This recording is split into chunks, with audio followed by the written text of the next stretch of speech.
Oh god, Beacon Pines. What was it on? Xbox? Xbox.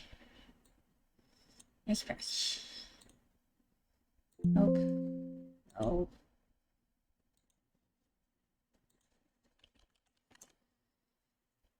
Xbox. I just needed Xbox.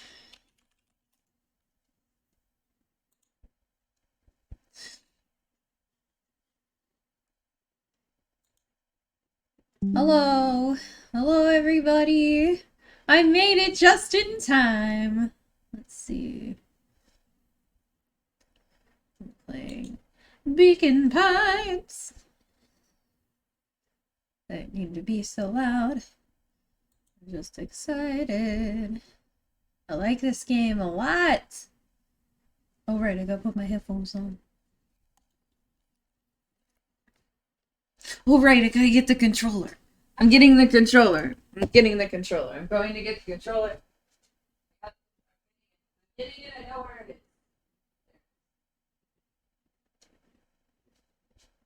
I got the controller. I got the controller. I just had to go robot mode. Okay, hold on.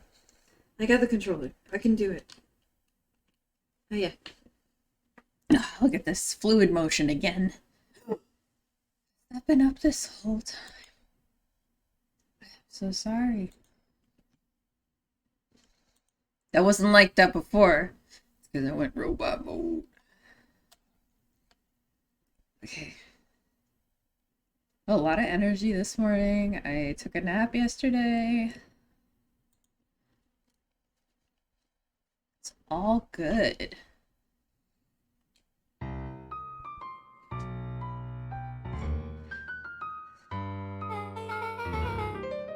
Okay, so more of an unhinged conspiracist vibe. Oh, wow. Yeah, this cannot be good. We need to look around before jumping to conclusions.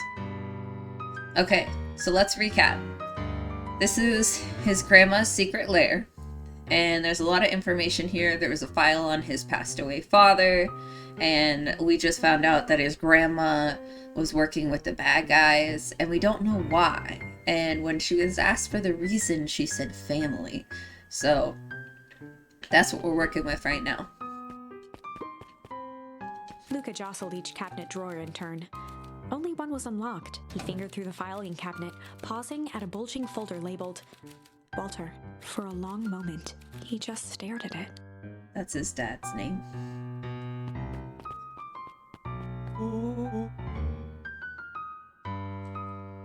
What do you got there?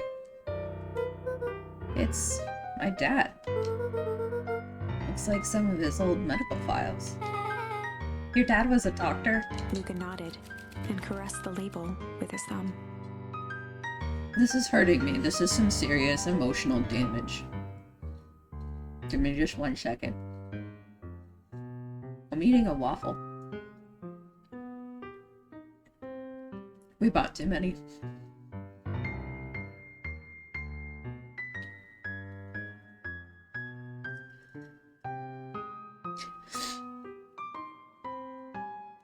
Oh dang, what up? Thanks for dropping in, homie. Luca, not okay. Well, are you gonna read it? Here, let me help. Willow swiped the folder from the drawer and began leafing through the pages. He whistled to himself, barely looking at the text. How about you actually read some of it? 1 sec. Dense documents such as this are a lot like a cheeseburger. It's best to skip straight to the middle. That's where all the meaty bits live. Wow, I had no idea we were in the presence of preeminent scholar in dense documents and cheeseburgers. By all means, proceed. He stopped at a page and mimed, holding up a monocle. Here we are. Follow-up examination of Terrence Wilby. Patient shows further signs of paleness and malaise. Body temperature continues to drop. He now describes soreness of muscles and joints. This is similar to the symptoms exhibited by Mrs. Wilby just a few days past.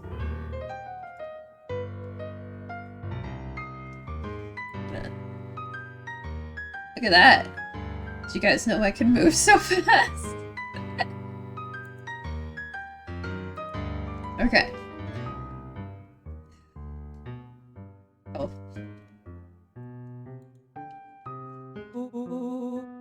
Still waiting on lab results from Joseph. Rollo looked up with heightened surprise.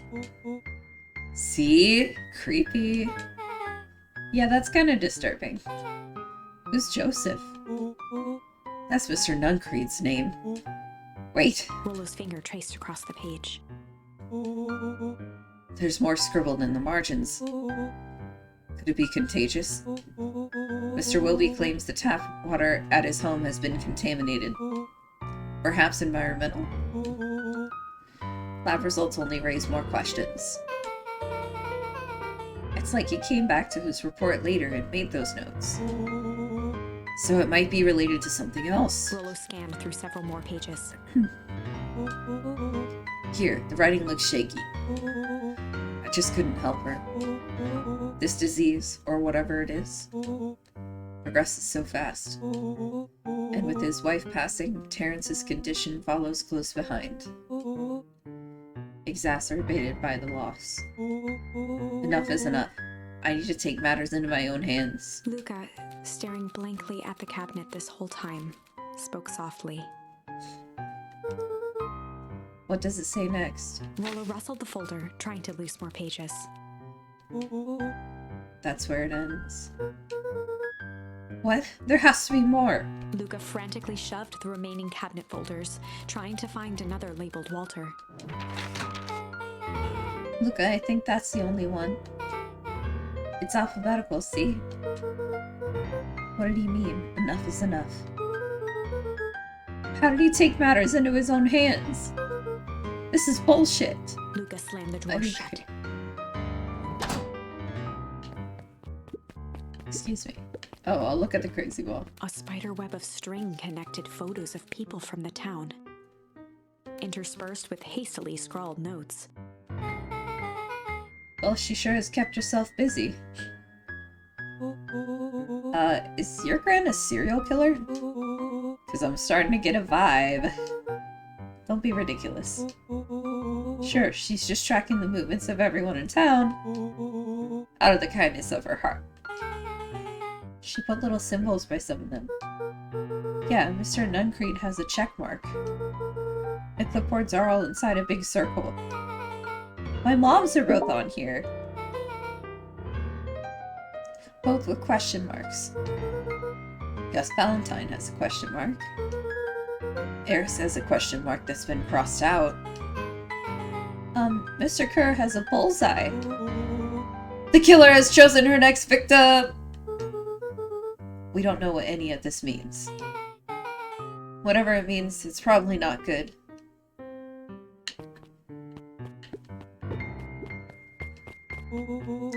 What do we have here? Barrels marked caution, explosive. And jam jars? That's enough jam to feed the whole town. What kind of incendiary jam is your gran making? Ooh, we got the incendiary charm. She wouldn't have had me walk around the town delivering bombs. Right? Only one way to find out. Rollo casually spun open a lid and dipped his finger in the jam. Of course he would. Huckleberries. He smacked his lips. Hint of brown sugar. And ink? What? Rollo plunged his hand in the jar, fishing out a soggy slip of paper. Aha! Rollo offered the slimy note to Luca and licked his fingers clean. It's addressed to Mrs. Fratelli. Grand Jamgram? It says, last night I used the disguise Eris provided to scout the location. The timing window should be possible. Operation Sparkplug is a go. Oh man, are they doing a heist?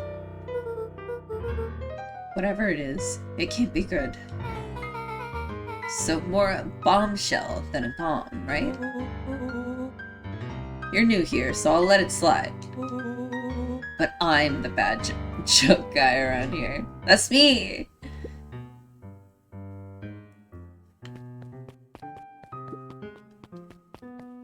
They crowded around a worn-down old map of Beacon Pines. Cool. This looks like a treasure map. Not every old map is a treasure map, Rollo. Yeah, but every treasure map is an old map. Can't fault that logic. Looks like there's even a pathway drawn on it. It starts at the entrance to town. And if we follow it... Rollo carefully traced the path with his finger. It leads right to... He jabbed down at the end point. Town Square? That's the fountain in the middle of town. What a weird place to hide treasure.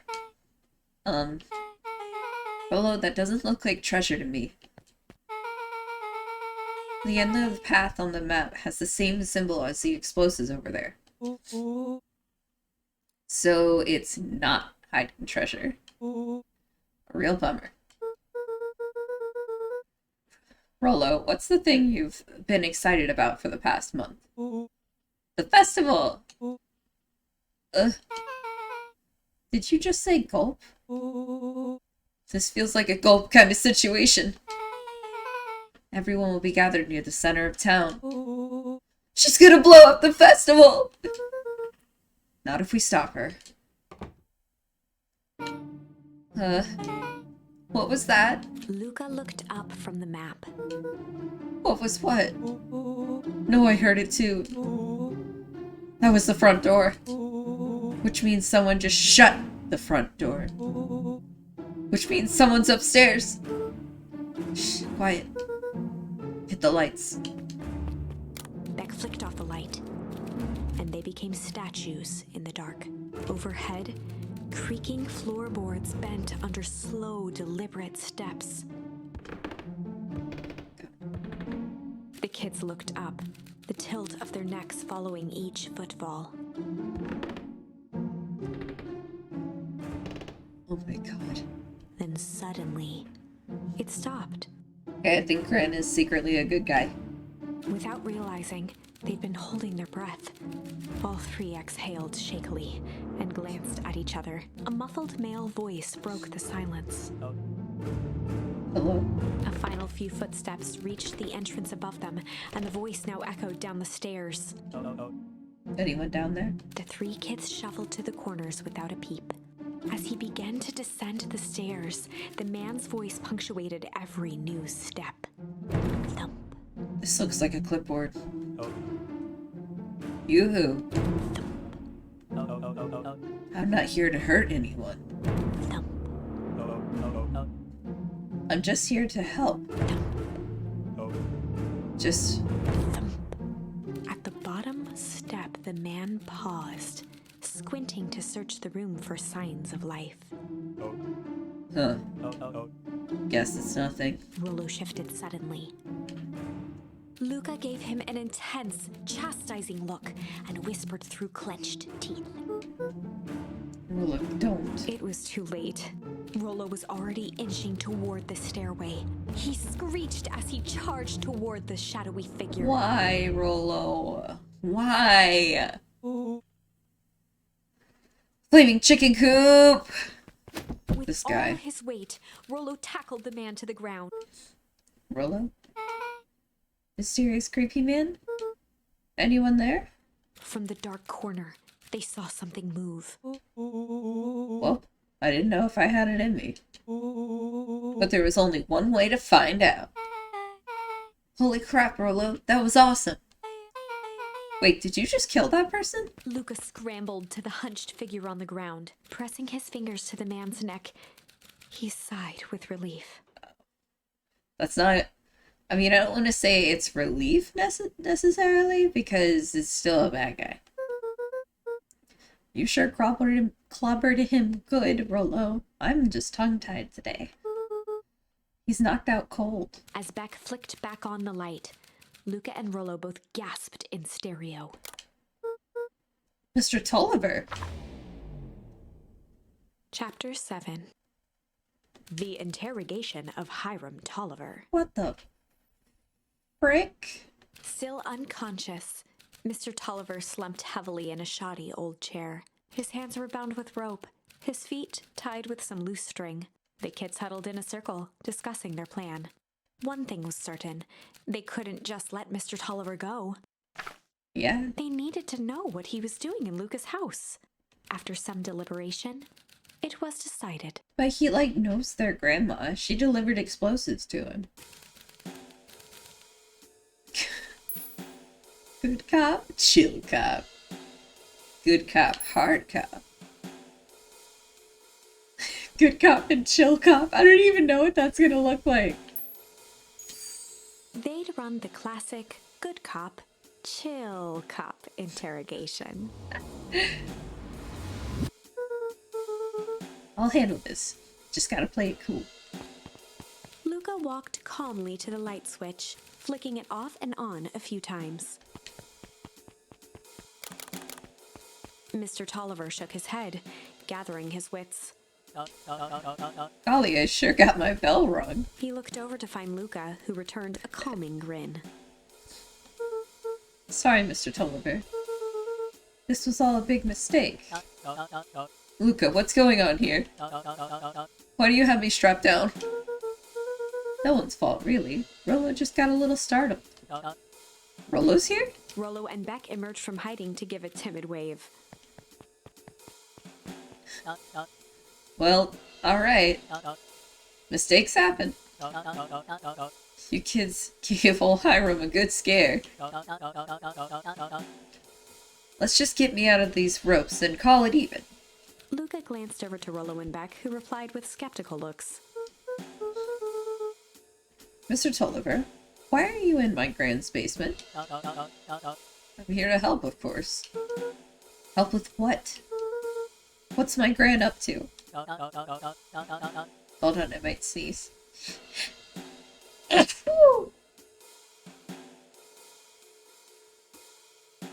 If you'll just cut me loose, I can show you. How do I know we can trust you? Mr. Tolliver exhaled with disappointment. Try so hard not to sneeze again. I shouldn't have pet the cat so much this morning. Luca, have I ever done wrong by you? No? And since your gran moved into town, haven't I been nothing but welcoming? Yeah? So why should I turn my back on your family now? It's just... all this stuff seems pretty weird. I'm bored with names from people in town. An archive of my dad's old disturbing patient notes. Luca gestured to the corner. Barrels of explosives. I can explain everything. You just need to untie me. You kids deserve an explanation. Luca looked again to Rollo and Beck. Why does he need to be untied to give this explanation? That's what I want to know. This time they shrugged. Luca began to slowly loosen the bindings. Mr. Tolliver gently rubbed his wrists. Aw. That's a good lad. This'll all make sense in time. He edged imperceptibly toward the stairs as he spoke. This is a bad idea. You see, this town has secrets, Luca. A very dark past indeed. Before the kids had even noticed his movement, Mr. Tolliver was at the light switch. Past that must be brought to... He punctuated his final words by flicking the switch and rushing up the stairs. Light! Son of a... Beck darted to the wall and turned back on the lights.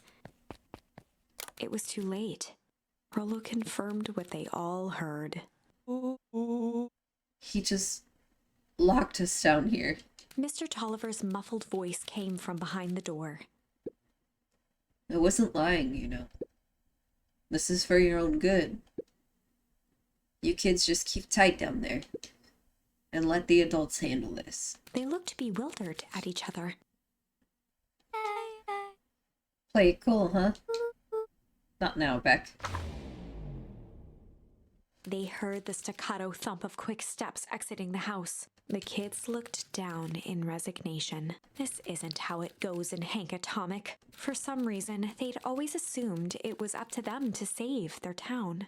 Luca opened his mouth, hoping to conjure some magical words to make this right. Only a hollow croak escaped. The end. Oh, come on. That's not an ending. I feel like we had an ending before all this. So, like, if we just stayed in the little cube, then maybe the adults could handle it. Obviously, there's a resistance here. I gotta think about it from the kids' perspective. It's not... This story... this story doesn't have a good ending unless the kids all survive. And they conquer it, not the adults. Clearly. Clearly, that's the point here. Well, we certainly aren't going to find a grand resolution to our tale locked in a basement. Hey guys, did you see the numbering on the next page? That's not the end. What the heck? Back to the drawing board. Oh, it is. Okay, yeah, we're restarting. Okay, we tried chill. Now let's try hard.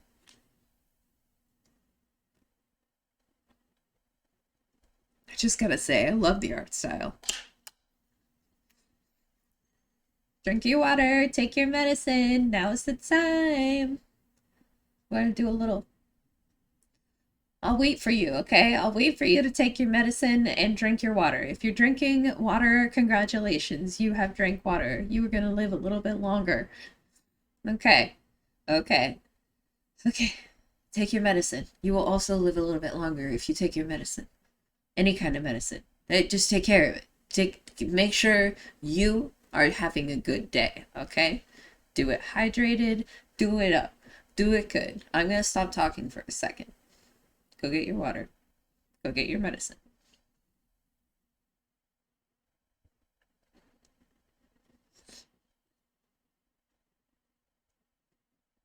Okay, did you get your water and your medicine? Okay, let's drink it. And let's take them. And let's appreciate that we are currently on a page with the funniest number. Okay. We'll play hard cop. Let's go. They'd run the classic good cop, blank topics to interrogation. What if I just did chill again? They'd run the classic good cop, hard cop interrogation. Rollo brandished a steely gaze. I've got this. Read about it 100 times. Rollo. Rollo swaggered past the chair which propped up the slumping Hiram Tolliver. Without even looking at his captive, he began with a long, blustery drawl. Well, well, well. Mr. Tolliver. Mr. Tolliver remained motionless. Rollo spun around to face him. He'd clearly expected to rouse Mr. Tolliver with his booming voice. Mr. Tolliver. Beck and Luca gave each other an unsure glance. Rollo slammed his fist on the table. I said, Mr. Tolliver! He grabbed the I don't table even know and if you could beamed do it that. onto the unconscious face. Mr. Tolliver groaned and slowly lifted his head. He recoiled with a muddled, weary squint. What in the world? The chair wobbled as he attempted to straighten up. Who? Who's there? Mr. Tolliver could only make out rough shapes through the glaring light. Good. This is good. Scare him. With a gruff tone, Rollo hoped to both conceal his voice and intimidate. I'll be asking the questions here, punk. Now hold on, let's just calm down. Oh, I am calm. Calm as a carrot in dirt. Way to give away. You have a carrot farm, brother. As for you, looks like you're sweating. The doubtful expression on Beck and Luca's faces transformed into awe. We could do this my way. Or, let's just say, I've never needed another way. Rollo, hitting his stride, was now channeling every detective trope his memory could recall. He slammed the table again. Now dance! What? I don't even... Mr. Tolliver's voice became desperate. He was nearly in tears. You've tied me down. How on earth could I dance? Dance with your mouth, punk. Spill the beans! What are you doing poking around this house? I'm here to help Juniper. To make sure everything's ready. Oh, so you're in cahoots with Gran? Gran? Mr. Tolliver was in a daze, now more confused than ever. Gonna help her blow up the festival, eh? Blow up the festival? Good lord! He shook his head, feeling more and more dizzy. No, you've got it all wrong. Where is she now? She's headed to the source. Source? What's the source? It's where His voice faded to a whisper. the town began. Where it all began. What is Operation Sparkplug? With that, Mr. Tolliver passed out cold. Dang, that guy Rollo does not spun do well around under with a pressure. repentant grimace. Damn, Rollo. I think you went a little too hard on him. What did he say about the source? It's where the town began? We need more information. Yeah, we better not push Mr. Tolliver any further. Is there anyone else who might know more? What about the History Museum? It's got set up for the festival. No, the tent was put up by the Valentines. Everything they do is just a bunch of fluff to glorify themselves. Is there anything more reliable? The library. If there's any information about the source thing, Kato can help us find it. Let's go get some answers. Guys, I'm gonna go blow my nose. I, do not feel good. Trying to do the voices, and I have to keep, working on, different... Oh my god, I just gotta go blow my nose. BRB.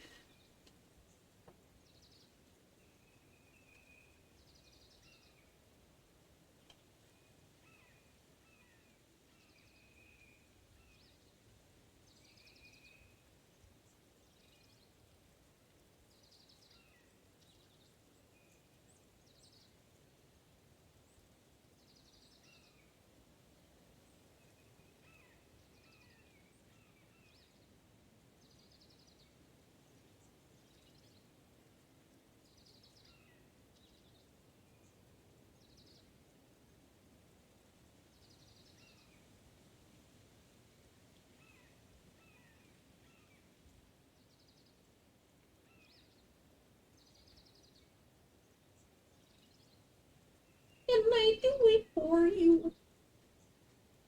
Didn't I do it for you?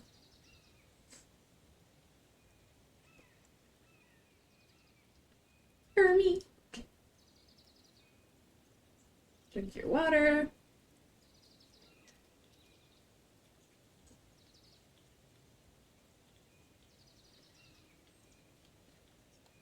Take an antihistamine.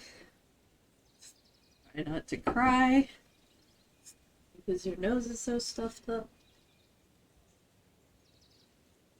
Never go to bed dehydrated. Your body will try and make up for it.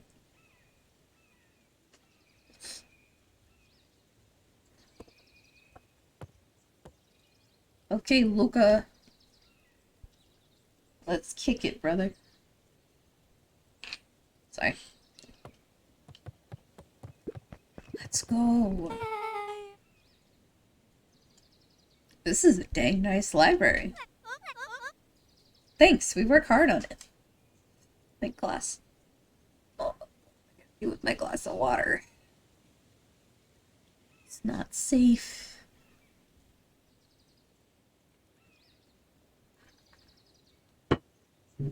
There. Good. We're good. Aren't you a little too adorable to be a librarian? Adorable! Hold on. Oh, Kato hung out here so much. Eventually they gave him a set of keys. I just keep an eye on the place for Miss Novak sometimes. They've got you working for free? It's quiet and I can access to all the books I can read. What more could a person want?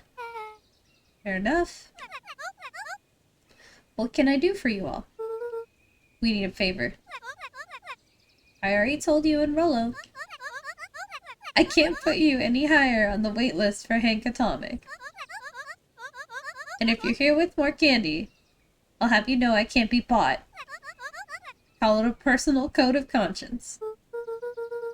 Actually, we're here looking to do some research. Now you're speaking my language. What are you looking for? That's the thing. We sort of don't know. What do you got on the history of the town? There's the country record archives. What's in those? Births, deaths, newspaper clippings, stuff like that. Pretty boring reading. But they do go all the way back to when the town was founded. Great, we'll start there. Chapter 8. 6 feet under, 3 towns over. Oof. The kids spent the rest of the afternoon combing through dusty piles of old county records, desperately searching for anything that could help them make sense of Mr. Tolliver's cryptic utterance. Luca tried to shake the thought of Gran's basement, but his focus wavered. Explosives, messages hidden in jam, dossiers on various town figures, and a corkboard threaded with photos. Gran was the only family he had left. He still couldn't bring himself to believe the worst. I get it, brother. But the old map with the symbol of explosives in town square made that difficult.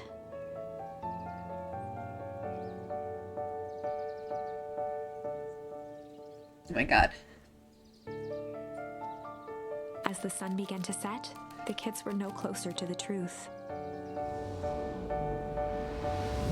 Dude, these kids are trying really hard. We have to keep digging. If I dig another word, I'm gonna end up in one of these asinine death records. Rollo Cotter lived a full and wonderful life. Till he read so much boring crud that his brain oozed out his ears. Rollo shut his book with an assertive nod. You've got a better idea. Spit it out. You sound like my sister. Keep pushing your luck, pal. And it won't be boring county records that kill you.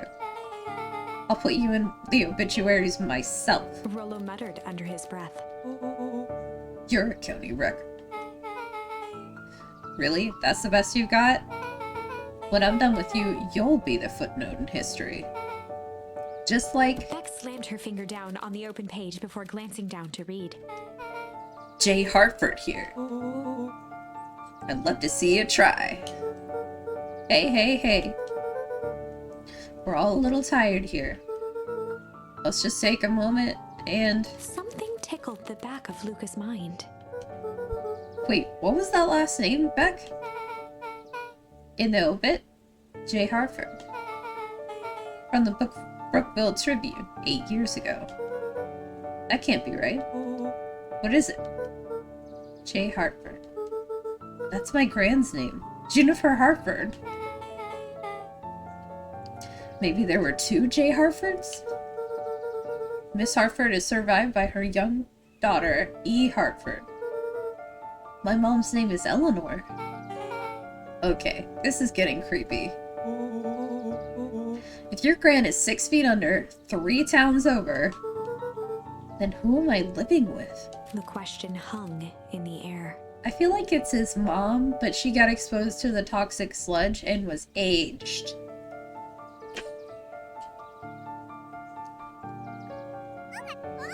Alright, gang, I gotta close up for the night. Beck rubbed her eyes. How late is it? Almost 10. Oh crap, Pa is gonna kill me. I gotta go. Yeah, my parents will be worried sick. Okay, let's meet up as early as we can at the festival tomorrow. What are you gonna do about the unconscious man in your basement? I'll think of something.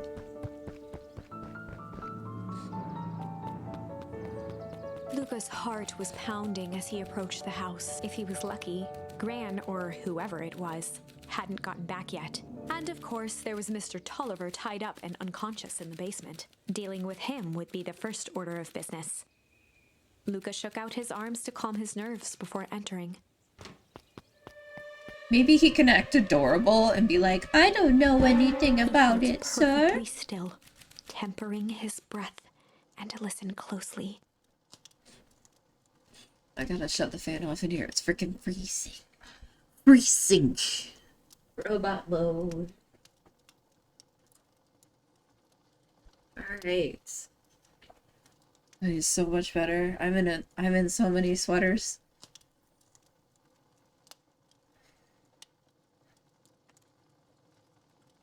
She was asleep. His only hope was that she hadn't found Mr. Tolliver before dozing off. Oh boy.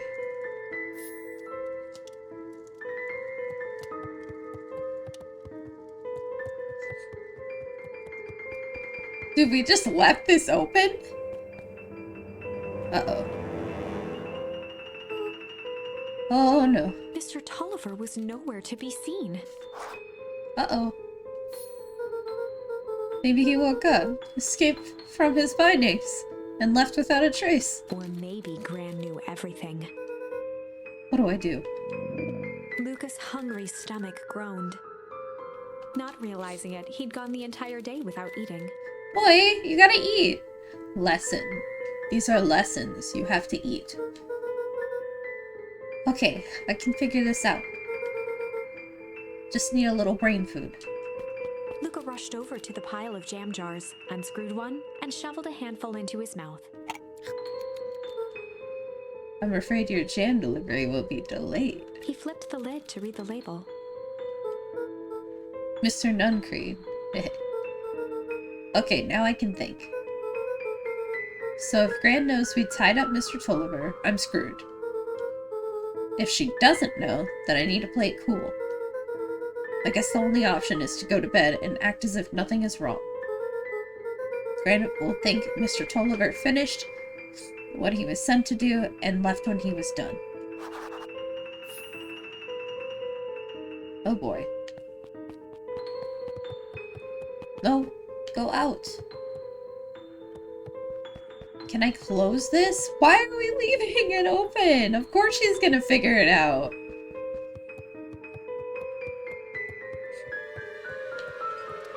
Oh, frick on a stick. Gran? Okay, stick to the plan. Go to bed and play it cool. As Luca climbed the final stair, the emotion of the day dragged heavily on him. With each consecutive step, his legs weakened. His stride The began to jam! falter.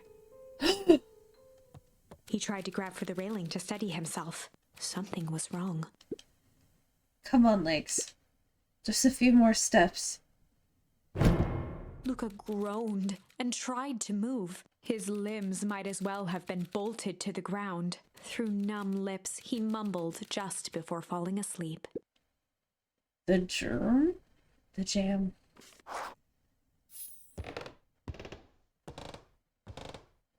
Oh, frick. Sweet boy. What did you get yourself into?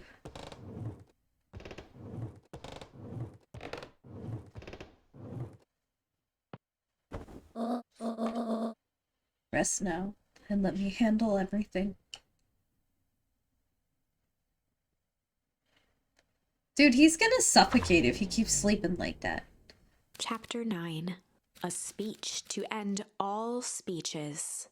Luca awoke to find himself face down in bed. He's always face down in bed.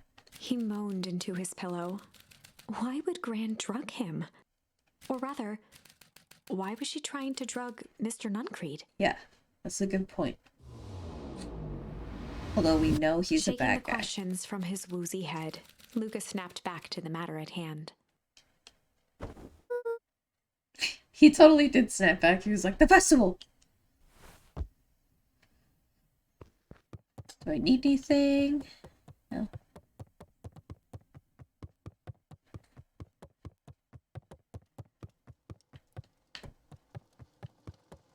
Okay, festival time! Gotta go this way. Yeah, the homies are here! Where have you been? Gran put something in the jam. Yeah, we know. Secret messages for secret conspirators. Not this one. The one intended for Mr. Nuncreed. Put me to sleep. Whoa ho ho! Sly devil. Sly. Woo! I'm gonna be sly. I think she's trying to remove him from the equation. He might be in danger. Have you found anything? We looked around but haven't seen anything odd. Your Gran is nowhere to be found. But Mr. Nuncreed is just loafing around waiting for the speech. What speech? Mayor Gus just got up to the podium. Everyone is gathering at the stage. Let's get moving.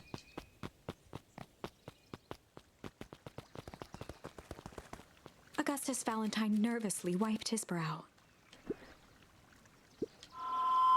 Is this thing? Hello, Beacon Pines.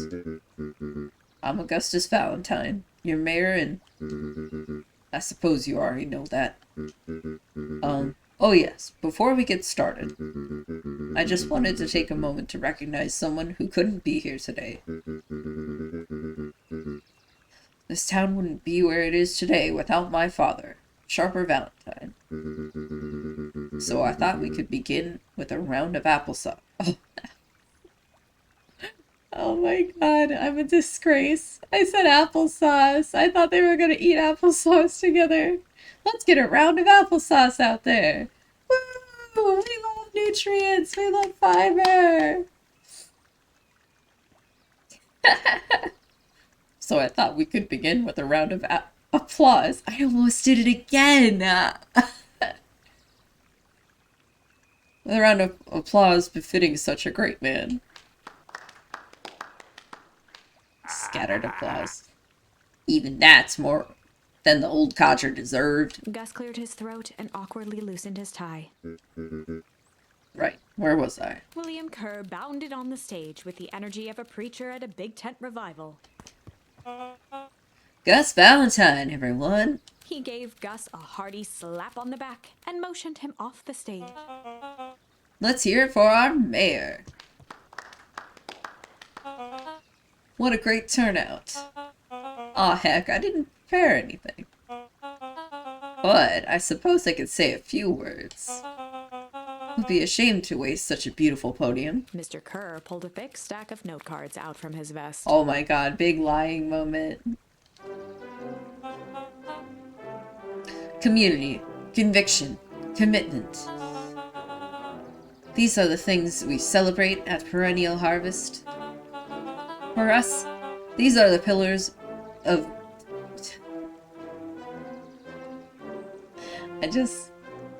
Reboot time. For us, these are the pillars that... the bridge to a better tomorrow. But I think it's time to add a new pillar. Change. Change is a powerful thing. It's inexorable, unavoidable, and undeniable. And I am daggone thankful for it. Change is the reason we're all together today. It's hard for me to believe that it was only 4 years ago when fate brought me here. A simple business trip, which brought me to a small town, which would change my life forever. Mr. Kerr took a moment to survey the crowd. You know what? He wiped away a single tear. From the second I stepped foot in Beacon Pines, something about this place has held me captive. You see, change represents opportunity. It represents potential. It was change that helped me recognize the potential of this place. To see that the people of this town, despite suffering great loss, still held on to the things that made them special. He thumped the podium to emphasize each word. Community, conviction, commitment, change. Mr. Kerr nodded confidently, biting his lip. The crowd was silent, in rapt attention. Fate made a perfect match that day. Nothing is more important to you all than community. And Perennial Harvest is a community first and foremost. Mr. Kerr methodically made eye contact with each section of the crowd. The only way you made it through the foul harvest was an unshakable conviction. A conviction that a better tomorrow was just over the horizon. Perennial Harvest was founded on conviction that we are that horizon. This festival is a symbol of our commitment to each other. His voice began to build to a crescendo. We now walk hand in hand into a future we will shape together. And that is what change is all about. Grabbing the future by the scruff of the neck and making things happen. Change is a choice. I am tickled pink that we will all be making that choice together. How great is that?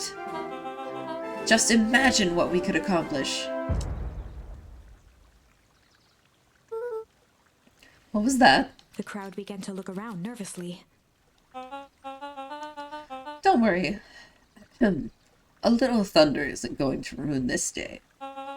Everyone remain calm. Mr. Kerr quickly flicked through his note cards. Where was I? Through all of my travels, I learned one true thing.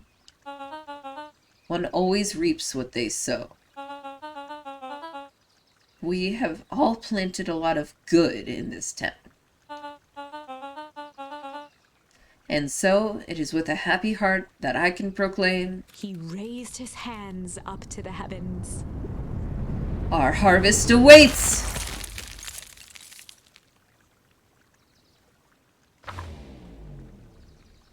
At that moment, a merciless wall of impossibly cold air ripped through the crowd, instantly freezing everyone and everything it touched. Oh my god.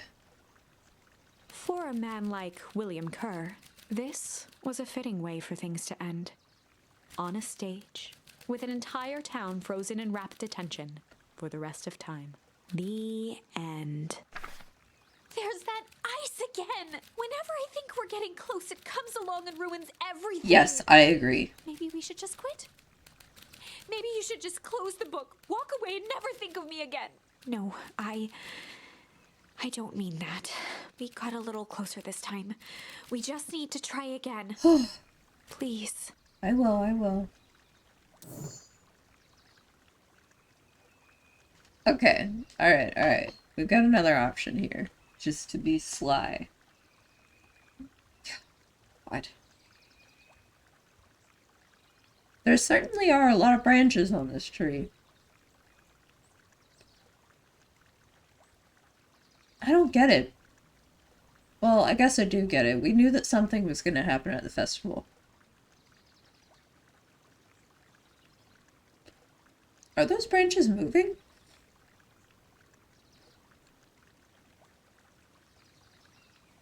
Those are moving, right? Oh my god. Alright. It's freaking me out. Oh my god.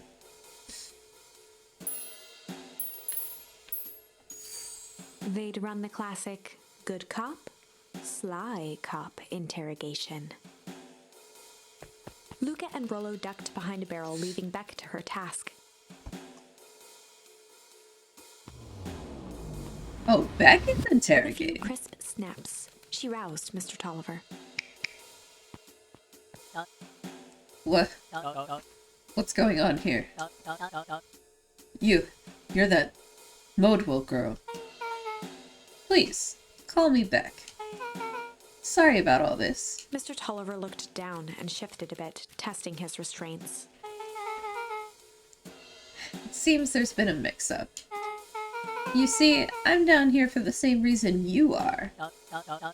Juniper sent you here? Beck caught herself before letting the surprise manifest on her face. She'd already gotten him to reveal his relation to Gran. This was gonna be easy. You know how Juniper is with her precautions. Operation Sparkplug has us all on the edge. I guess she thought you needed some backup. What, she sent a child? What better way to avoid prying eyes? Who would suspect a kid? I suppose that makes sense. Mr. Tolliver wriggled a bit in his restraints. Oh, I'm so sorry. Beck quickly removed the ropes. That had to be uncomfortable. A little, yeah. But you understand. We never know who to trust in this town. Mr. Tolliver rubbed the growing knot on his forehead. Very true. So it seems we're both here to Beck twirled her hand, as if to prompt Mr. Tolliver. destroy the evidence. Beck shook her head and clicked her tongue. Yep, the old gal is nothing if not thorough. Mr. Tolliver let out an amused huff in agreement. She sure is. Can't blame her, though. If anyone were to find out that we're going to destroy the source... well, we both know how bad that might be. No one will know anything once I finish cleaning things up down here. Beck was on a roll now, playing Mr. Tolliver like a fiddle. You're sure you can finish this up on your own? Juniper trusted me for a reason. You can leave the rest to me. Good. There's one more loose end I'll go work on. Loose end? Oh, it's nothing, really. The other day I had the radio on scan while restocking the candy shelf. And when you know it, I intercepted an odd phrase in a perennial harvest transmission. Underground secrets. That's ominous. I think it might be a password, but Juniper dismissed it. Said it wasn't mission critical. What's the password for? We don't know. So we have a password and nowhere to put it. It's gotta mean something, right? Good thinking. You should probably go work that out. I've got this under control. That's a relief. Between you and me, this basement gives me the willies. Heading for the stairs, Mr. Tolliver hesitated and turned to Beck with a puzzled look. She grinned and gave him a peppy wave. With a shrug, he continued up the stairs, whistling a jaunty tune. You guys catch that?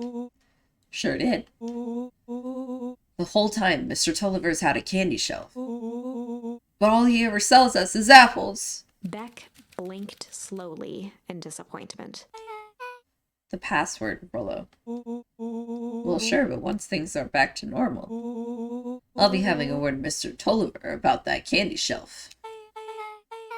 Fine. In the meantime, I've got an idea. She turned to the table and began tearing small scraps of paper. He said he heard a password on the radio. Any good spy transmission is never what it seems. Beck marked each scrap of paper and leaned back. We just need to find the hidden meaning. Okay. What's another word for underground? Buried, covered. Could it be a cover-up?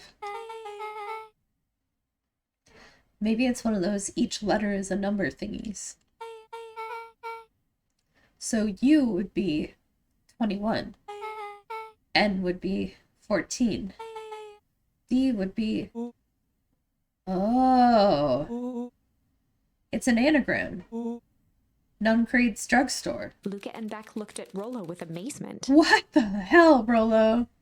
Rollo's got secret talent. Rollo, that was incredible. Well, it's either that or Kren's new drugstore. Yeah, I think you were right the first time. How did you do that? What can I say? I love ciphers. Well, I guess we know where to go next. Let's go, homies. We're gonna destroy this town in a good way. Hey, diner lady. You scared me half to death. Sorry. You kids haven't seen Mr. Tolliver around, have you? Nope. He's got me waiting around like the last slice of pie. I swear, that man would be late to his own funeral. We know she's also part of the grandma's plan as well. Although it's not our grandma. I still suspect that it's our mother, but she is aged by the contamination she may have faced. You're late, Augustus. Sorry, sister. Was caught up with work. Work? You? I had a few more details to lock down for the festival. Oh, what do you have to report? What is this insipid town festival really about? I think Gus looked around nervously. Mr. Kerr really does just want to do something good for the town. He's actually a pretty nice guy. You should spend some time with him. I don't pull strings, installing you as mayor so that you can make friends. Your job is to help me figure out what Kerr and Perennial Harvest's true intentions are with this town. We have a responsibility. This is our father's town. It was. Excuse me? This was our father's town. He's gone, Eris, and he isn't coming back. Father left us with nothing but problems. Mr. Kerr came here and offered to help us. We accepted that help. We didn't agree to them turning Father's warehouse into a toxic dumping ground. That's just a temporary arrangement. It can't be a temporary arrangement. It's going to destroy the land that it's on. The glow can be seen from our damn backyard. They are dumping their nasty little secrets on us. When this inevitably goes wrong, who do you think will be blamed? Eris's cry hung in the air. We have a new choice to make now, sister. This town is going to change whether we like it or not. Are we going to choose to be a part of that future? Or be forgotten in the past? It's a shame. Father named you Augustus. But you will always just be a Gus.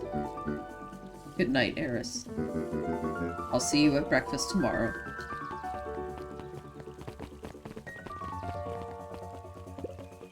It's getting late, children. Girl is always on our side. Knowledge, he spat with a sneer. There exists a gulf between knowing something, being able to do a damn thing about it. I do hate it when the villain makes a good point. I do not. The worst guy you know just made a good point. What do you do? Hey, it's that guy! Solomon stood proudly at the entrance to the drugstore, holding a brown bag overflowing with black licorice. Alright, you know, everybody's got weird tastes. Hey, Solomon. We're looking for Mr. Nuncreed. Is he still in there? I'm afraid not. Then where'd you get the candy from? You might say, we have an arrangement. Solomon even shoveled a surprising amount of licorice into his mouth. Sometimes it's the small pleasures in life. Though we might not always have family to rely on, licorice has never let me down. I want this guy to be on our team. It's not really fair to him that he lives such a sad life. He was brought in to the family because the heiress wouldn't be able to take the money without a child. So they sent a child. And he doesn't feel love or anything. He's just wandering around with money. It's not right. Oh. Well, I can't say licorice would be my first choice. But whatever floats your boat. I agree. Luca, real. You can tell a lot about a person by their choice of confection. Oh, yeah, I guess. I like sour gobs. I'm certain you do. I always wondered why Mr. Nuncrane kept licorice in stock. You must eat enough of it to make it worthwhile. There are many ways to earn loyalty. For some, it's as easy as cold hard cash. That poor kid. And he's learning all the wrong things. Well, he's right. It's locked. There's gotta be more clues. Okay, let's see. Nothing. I'm gonna keep doing this for a minute. Alright.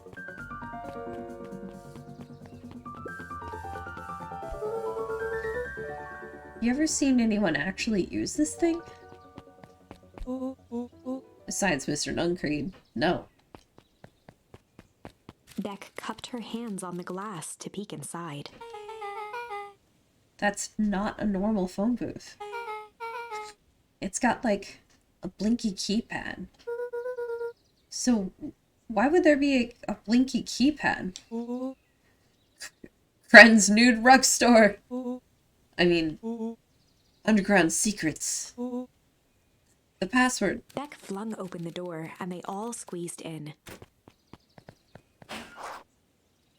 Alright. Alright, let's see here. Luca cracked his knuckles and entered the letters into the keypad.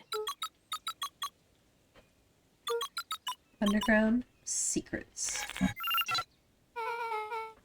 Sounds like that did something. Great, now what?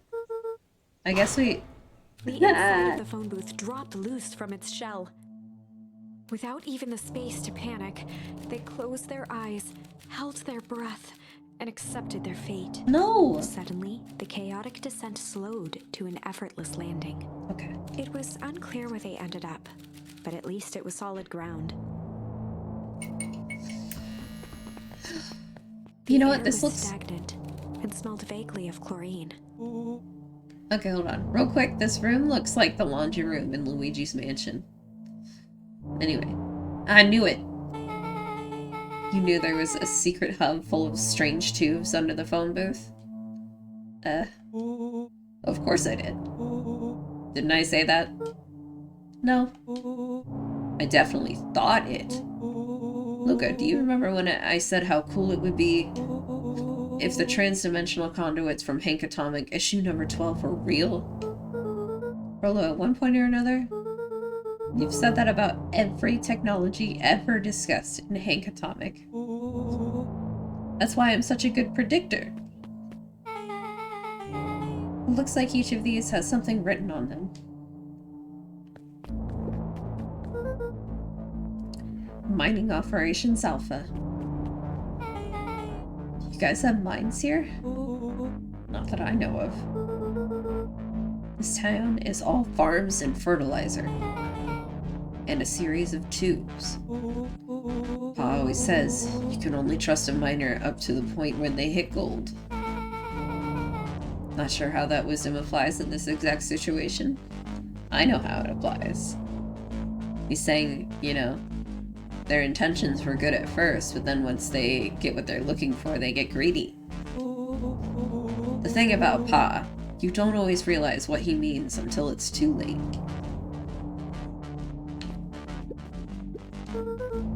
Perennial Harvest main office. That's where my mom works. What does she do? Science stuff. Is she involved in all this?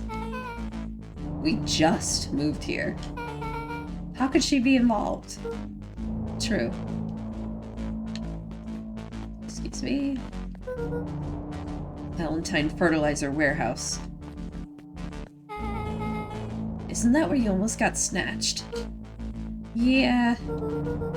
Why would Perennial Harvest have a tube going to the old Valentine place? This is starting to feel like something big. This suit has a broken mask. The one I broke. So we found our mysterious warehouse creeper? We've at least found their hazmat suit. If it walks like a Nuncreed and talks like a Nuncreed. Let's not jump to conclusions. Just saying. That's a lot of buttons. Stand aside, Earthlings. I've read enough Hank Atomic to know my way around sci-fi tech. Rollo's hands hovered over the field of blinking buttons. Eeny, meeny, miny. Let's go! Rollo, what did you do? Nothing! I didn't even mow yet! What was that? Hide! Where? There's nothing but weird tubes down here. Just get back. Oh god. Shit. Shit. Shit. Awesome!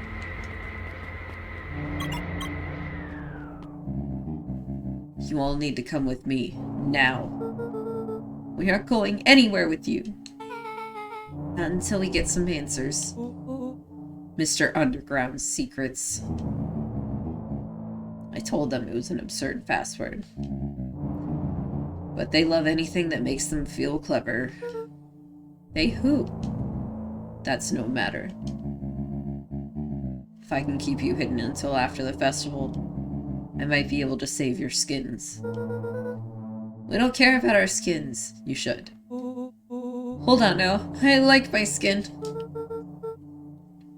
This all stops now, Nuncreed. Joseph waited for a moment in silence. You sound just like him. Who? Walt. You don't get to talk about my dad. You know, your father and I were friends back before He gestured toward the strange tubes. all of this. That's a lie. It's true, I used to bounce you on my knee.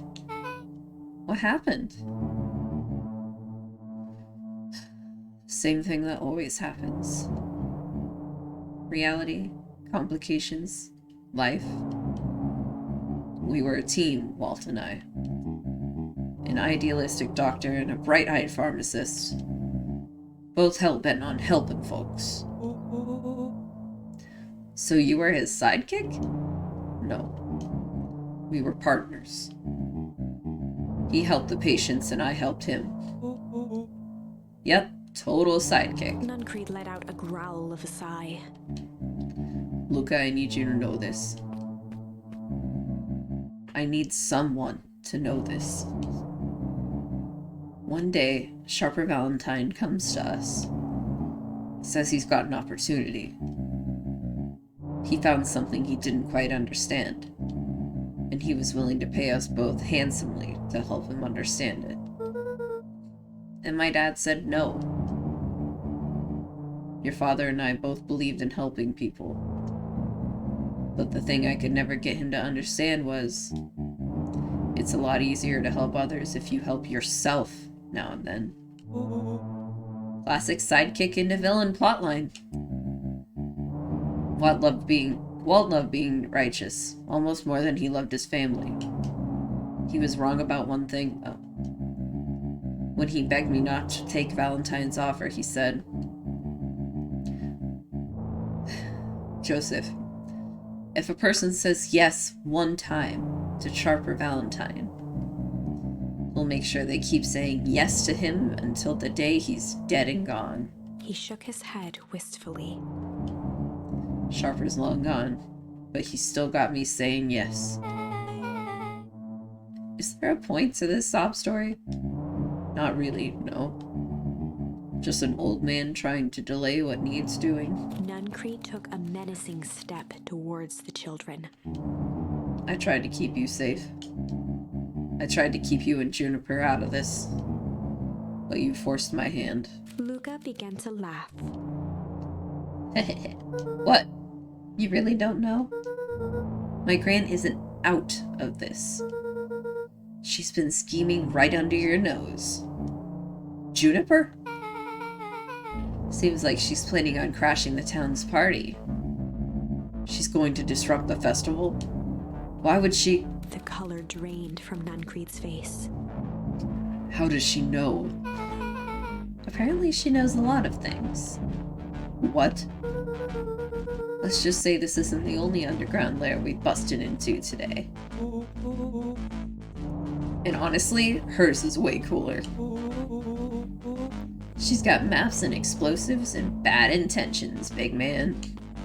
Nuncreed grabbed Luca by the shoulders. Sounds like I'm listening His to a eyes Mystery were Skull song. frantic. Tell me what she's going to do right now. She doesn't understand what it is she's messing with. Tell me now, she's in danger, boy. I don't know. She had a map with a mark on the fountain in the town square. The fountain? But why would... A jolt of realization struck Mr. Nuncreed. She knows about the source? What the heck is the source? If she tries to destroy the source, it could catalyze and... Dear God, she's going to freeze us all.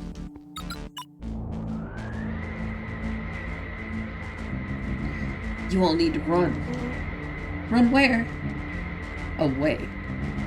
As far away from this town as you can get. Head west and don't look back.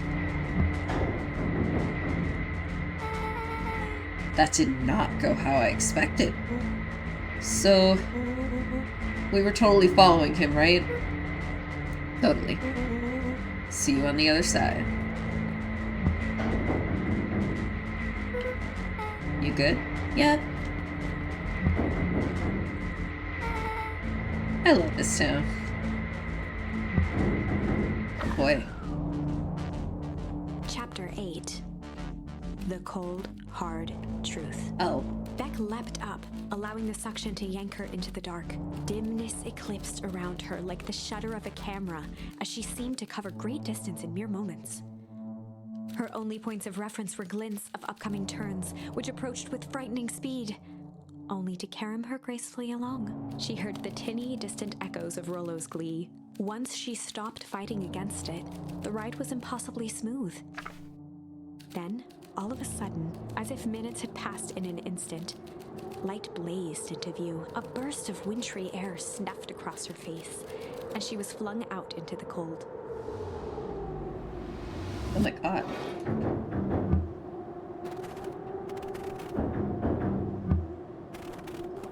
Okay, I know what this area is. It's the old town. That was intense. Yeah. I think I might have parted with some fluids in there. Any idea where we are? Somewhere cold. Doesn't look like it got on any of us. USP! Oh my God. It didn't feel like we traveled that far. Where did it all go? Rollo's just like, where did my pee go? This place sucks. Why would anyone even want to blow something up here? Only one way to find out, I suppose. We've got to catch up to Nuncreed. I think he went this way. Wait, but I want to see if my dad's tree is accessible. Okay. Good, they aren't gonna make me relive some dead dad scenarios. This looks familiar, yeah. Maybe we can clear off the snow. No time, Nuncreed's getting away. We could, though.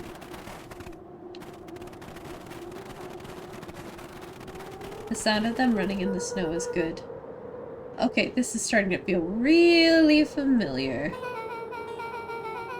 I may not be the most well-versed in all things Beacon Pines, but this does look like some sort of frozen replica town. I got it. It's so obvious now. Mr. Nuncreed is an alien. Rollo, stick with me here. His species can only live in sub-zero temperatures. Oh boy, here we go. The source is just their base camp dimension, so naturally they keep it cold. We found it by traveling through those metallic wormholes back there. The final objective, kill us all and shapeshift into a Beacon Pines citizen of their choosing. You never really had me, but you very much lost me there. You get used to it. We should keep moving.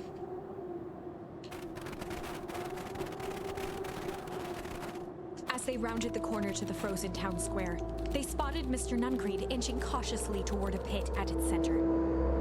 He held his arms out gingerly, as if approaching a beast. Oh boy. Upon closing the distance, Luca recognized what Nuncreed was after. Gran stood confidently at the edge, one arm outstretched over the abyss. Nearby, a wheelbarrow had been emptied out. She held a lit torch, which flickered in the bitter wind. Oh boy. It's the final confrontation.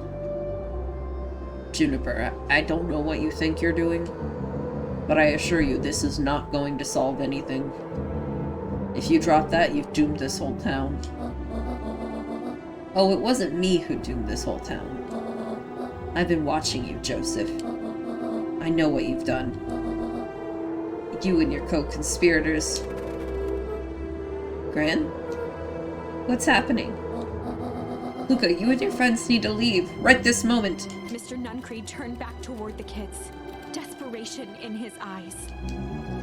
Listen to your grandma, Luca. This is between me and Juniper. Rollo and Beck held steadfast in awe. Luca approached closer. Mr. Nuncreed spun back toward Gran, his voice growing louder. You've got it all wrong, Juniper. Just hand over that torch. You don't understand what you're doing. How could I possibly trust you to do the right thing? Walt told me everything. He trusted you, and you betrayed that trust. Luca, did you know that this man's entire life is a lie? If it weren't for him, your father might still be alive. Mr. Nuncreed winced with anguish. His voice hardened. That's not true. They both now yelled, not to each other, but at fate itself, making their peace with long-held burdens. The wind howled with encouragement. Walt was like a brother to me. We just had different ideas about how to effect change. Very convenient that your way just happened to line your pockets. No, that's not fair. They menaced at each other, both catching their breath. The moment balanced on a knife's edge. Clearly. Amid a blur of emotions and memories, Luca's mind flooded with questions. The wind calmed, as if to give him the stage.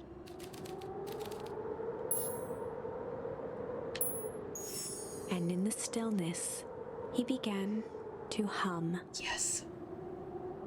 After the death of his father, Luca had trouble sleeping. Each night, his mother would sit at the foot of his bed and hum a gentle melody. It was the only thing that could calm his mind. Yes. The only thing that, however briefly, could make it all seem okay. That melody pervaded every memory Luca had of his mother. Shivering in the raw snow, he began to hum it out loud.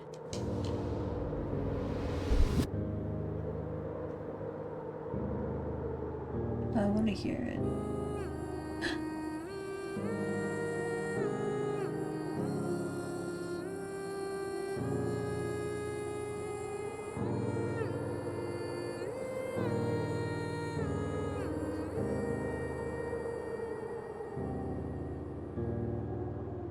Gran lowered the torch, listening closely.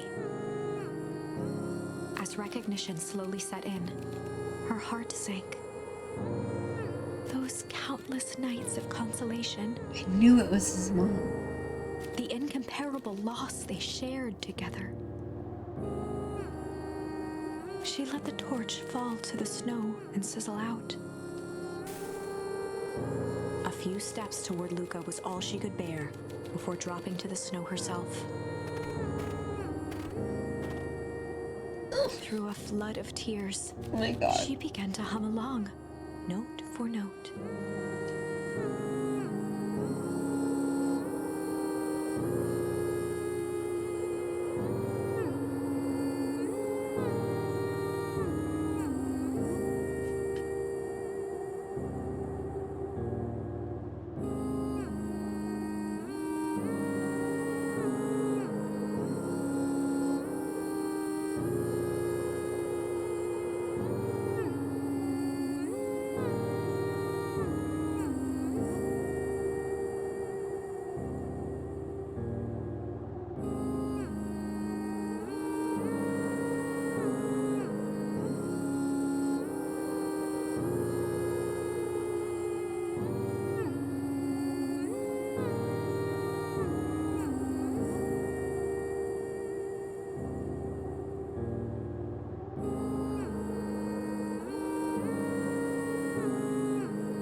Luca lifted his head in astonishment. The last time he heard that melody was the last night he saw his mother. How do you know? I'm so sorry, my little buckaroo. Buckaroo? The only people who call me that are my dad and your mother. Luca blinked through blurry, watery eyes, trying to see more clearly. He could just make out the impression of a familiar face. He peered across the snowscape at the woman on her knees. Something about her was undeniably his mother, only smaller, older, changed. Mom? That's right, buckaroo. Mom! Luca sprinted as fast as he could toward his mother. Oh my god, I'm so happy. They held each other close, and the cold retreated from their bodies. Oh, Eleanor. I thought you were gone. You should have known I would never abandon my son. Eleanor looked down at Luca, tightening her embrace in an appeal for forgiveness. How? You're a smart man, Joseph. I thought of you'd have pieced it together by now. You were exposed. Mom, I don't understand this. What happened to you? Where did you go? Why did you leave me? I never left you. I was always right here, Luca. Why did you lie to me? It tore me up, Luca, but I did it to keep you safe. I thought that getting answers would help us both move on. But the more I discovered, the more I realized the danger we were in. Until perennial harvest was stopped, it was better if everyone thought I was gone. You could have trusted me. These are bad people, Luca. They won't stop until they get what they want. And they don't care who gets hurt in the process. Then, what do we do? We have to stop them. Joseph slumped into the cold, wet snow. They can't be stopped. This is too big. I tried beating them at their own game. I'm done fighting with fire. For the first time in a long time, her voice felt like her own again. No more lies. I see now. There's a better way to stop perennial harvest. The cold, hard truth. Luca gazed down at Nuncreed with pity. He looked small.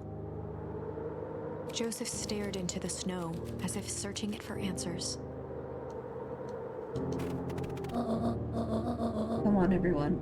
We've got a party to crash.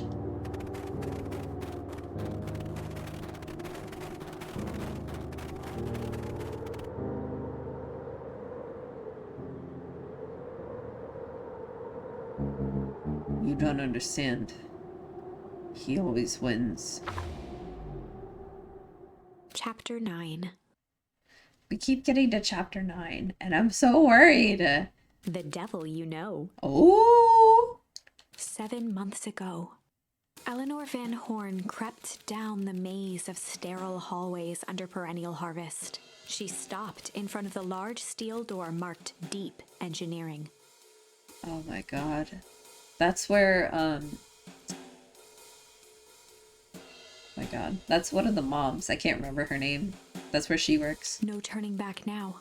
She's the little one with the little voice. She raised a trembling hand. The stolen keycard worked as promised, and the door buzzed open with mechanical efficiency. She was immediately hit with the smell of disinfectant. Ooh. It was some sort of laboratory. In one corner was a desk covered in papers.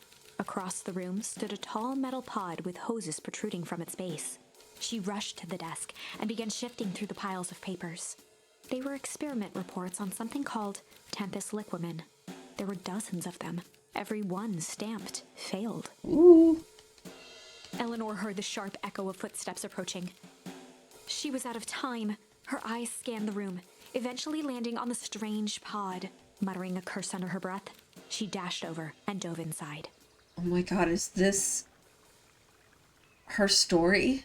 How she got like this? Oh, never mind.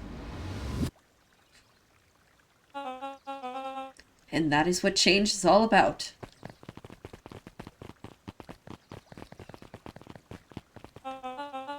Grabbing the future by the scruff of the neck and making things happen. Change is a choice. I am tickled pink. Guys, we already read this. This man is a liar! Excuse me. I will not. This town has a dangerous secret, and perennial harvest only exists to keep it hidden. Nonsense. They picked up the whole damn town and moved it right under our noses. You aren't making any sense, dear. Mr. Kerr addressed the crowd with a sarcastic tone. Imagine such a thing. It's absurd and just plain impossible. They promised they could fix the foul harvest. They told us they would clean the place up. We just had to leave town for a few days. But while they had us evacuated, Miss Hartford, I'm afraid I'm going to have to ask you to... You're afraid of a lot of things, aren't you? You sniveling little worm. This is growing tiresome. A little help, please.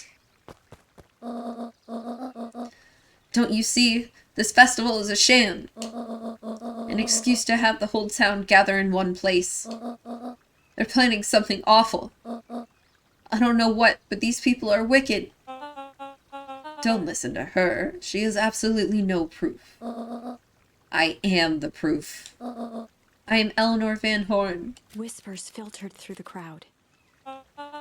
Well, aren't you just as sneaky as the Dickens? We all knew Valentine's fertilizer was too good to be true. And now this whole town is paying the price. Ladies and gentlemen, I am so sorry about this disruption. My associates will take this obviously disturbed woman somewhere comfortable so that she can get the help she needs. She's not the one who's disturbed. You two-timing clown. You all know there's something wrong with this town. It was just easier to look the other way. The truth is...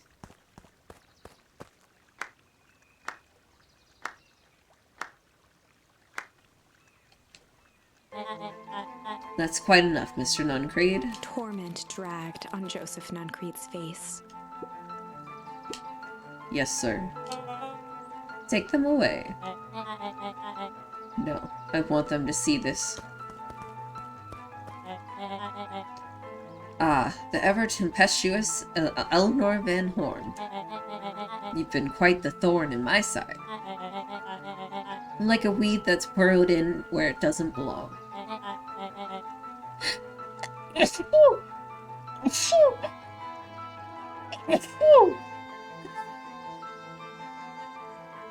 I must confess, you look dreadful. He paused for a moment, plucking a piece of fuzz from his sweater and discarding it to the ground. Is this guy the original, the Sharper, what's his face?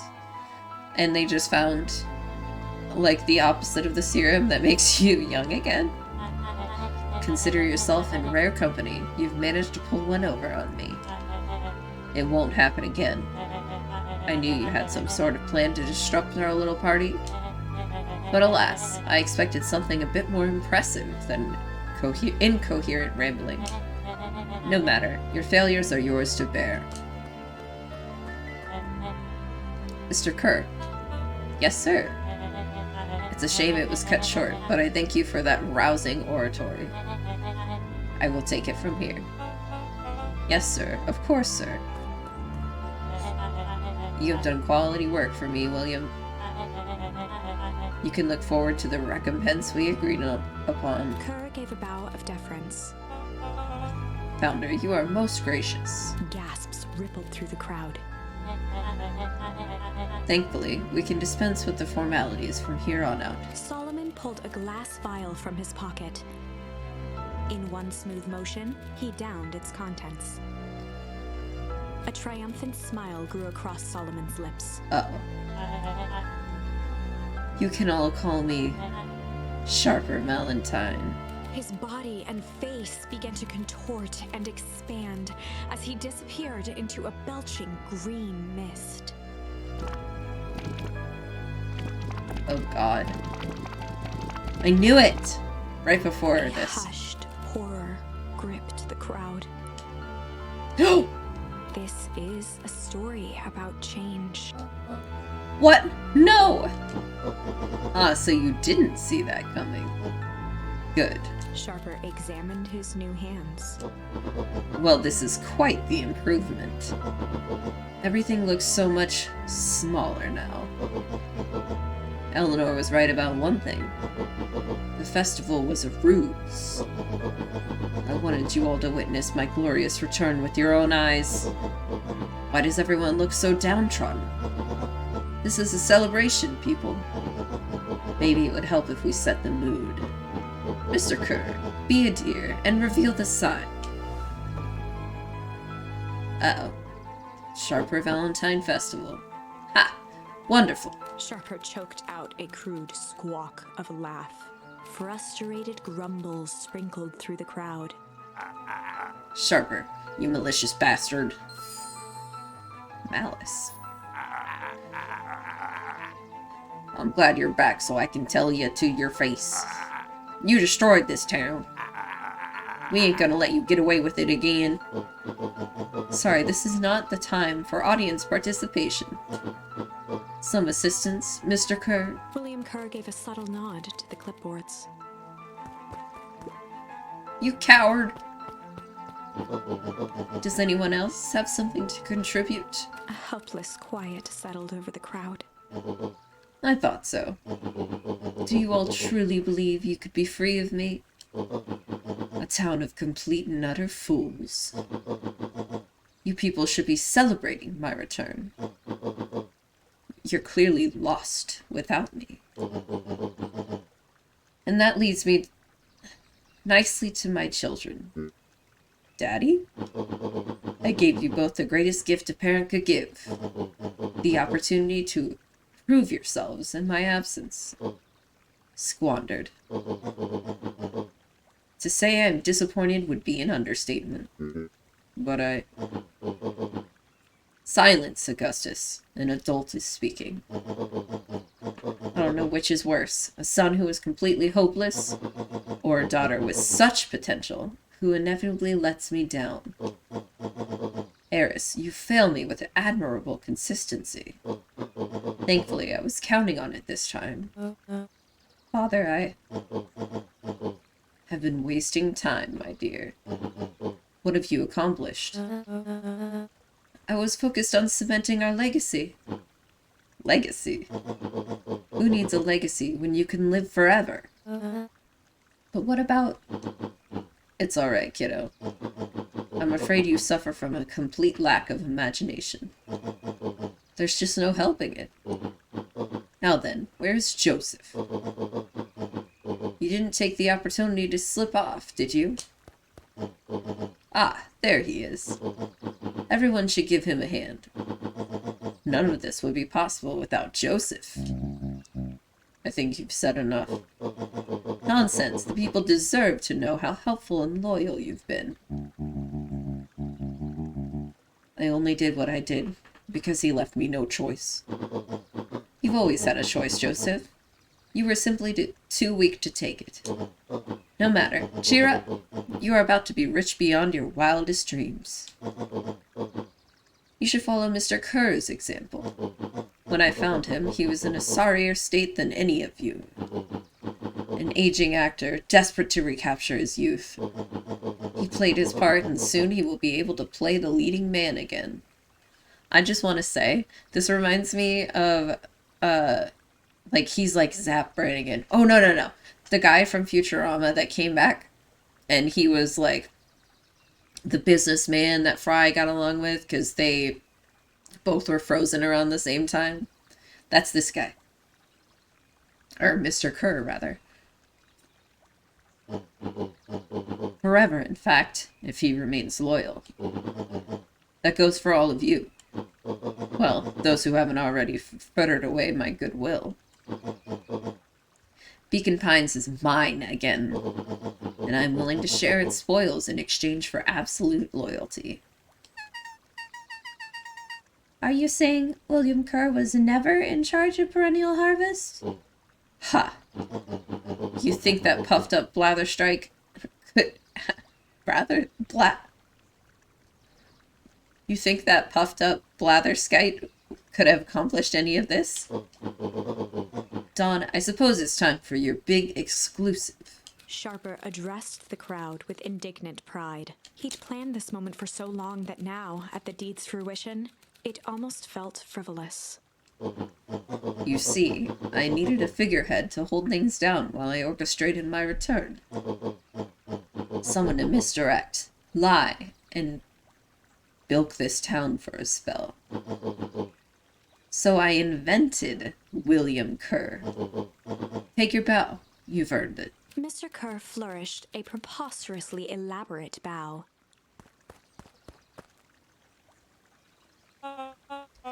Patrick C. Montesquieu, Thespian Extraordinaire, at your service. Founder, I just want to thank you again for this opportunity. It was truly the role of a lifetime. Wait. So this Bill Kerr was a patsy this whole time? A patsy! Now that your secret is out in the open, what's to stop this town from rising up against you? Oh, that's the delicious part. Fear. Thanks to our clipboards, I know what each and every person in this town fears most. And I will make those fears manifest for anyone who steps out of line. The choice is simple.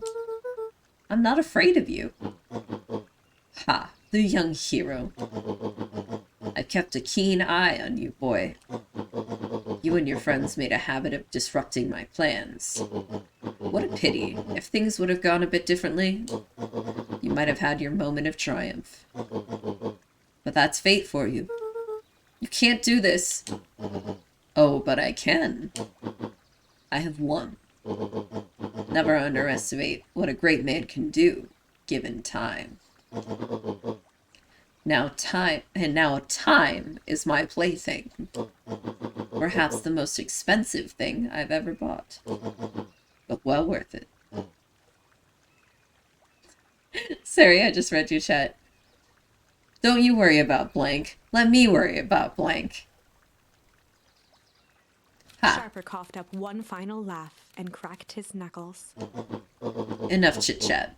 Let's get to work, shall we? And so, Sharper set about remaking the town in his own image. The fertilizer factory soon reopened for business. Sales rose steadily as more and more farmers across the countryside began to swear by its miraculous properties. Beacon Pines became famous, a secretive town that, for the right price, shared its gifts with all. Gifts that became more and more necessary in a world where winters grew longer and longer. Yeah, because of them bastards. The end. This is wrong, but things are becoming clearer now. Are they? You can feel it, right? I mean, a little bit. We can't let Sharper win. He might just be the key to this whole thing. Well, you want me to kill him when he's in the child state? Be a lot easier. I am getting closer. I'm trying so hard to get closer. It's so hard. Let's see.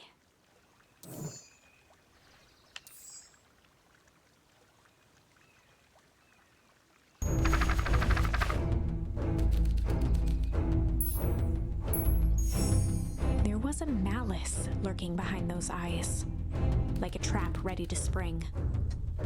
Okay, everybody, it's time to take a break to drink your water.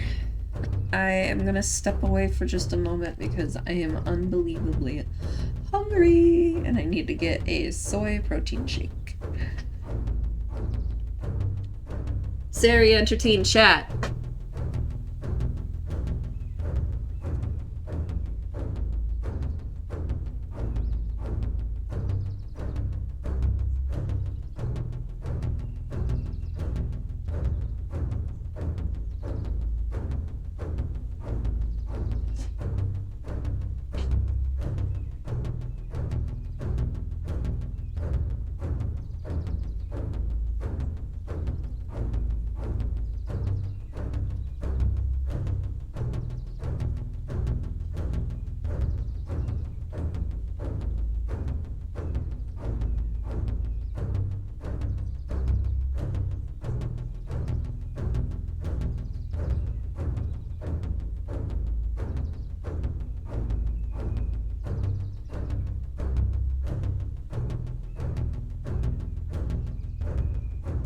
Wish I could show you guys my cat right now because she looks adorable.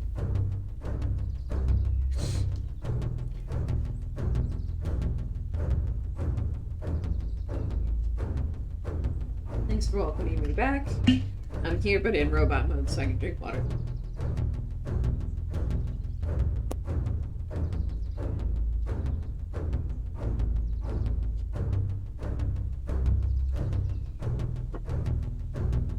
Hi, Speedy. I love you, baby. Good girl. Good girl.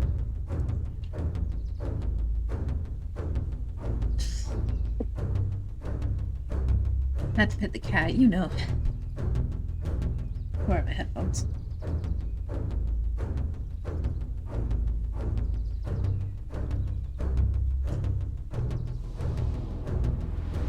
Man, we gotta go all the way back. Nuncrete's hand on his shoulder. Something wasn't right. He didn't know why, but something was telling Luca to get out of there. Then get out of there, Luca! I just want this all to be over. Of course, I'm sure we'll all work out soon enough. I should get going. I told Roxy I'd check for Rollo at the treehouse. Luca twisted free of Nuncrete's grasp. Of course. Luca, you know your dad and I were good friends back in the day. You can come to me with anything. Anything at all. Yeah, I know, because you want to know what I know. And I don't want to tell you what I know, because I know better.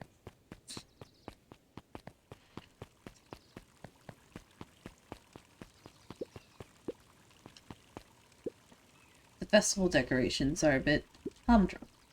Now, if I were to throw a festival, it would be a thing to behold. I agree, this is all a little more than sad. It's worse than sad. It's boring. What if we did a little something to spice things up? I'm listening. You know that festival sign waiting to be unveiled? It would be a shame if someone... The two scurried off, eagerly formulating a plan. Interesting.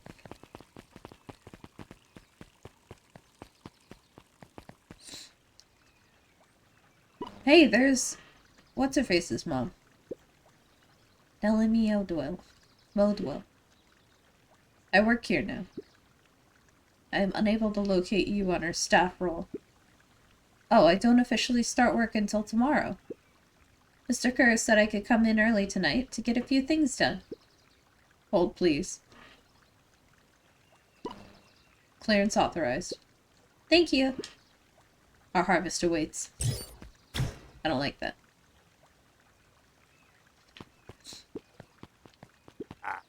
Whoa. You could get a wrench to the noggin sneaking up on a guy like that. You don't scare a man while he's junkin', sonny. Sorry. Evening, Jeff.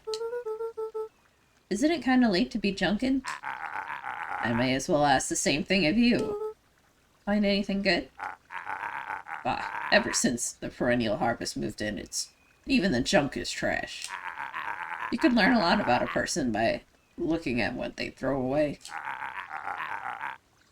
With this bunch, it's all shredded paper and coffee cups. Well then, I'd better get going. I didn't see nothing if you didn't see nothing. See what? Exactly.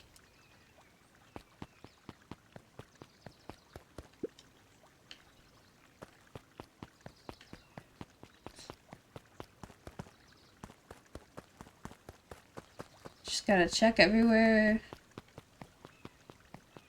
You know.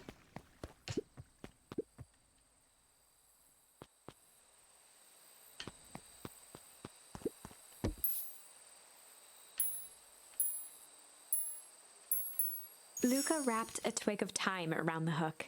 Some fish have refined taste.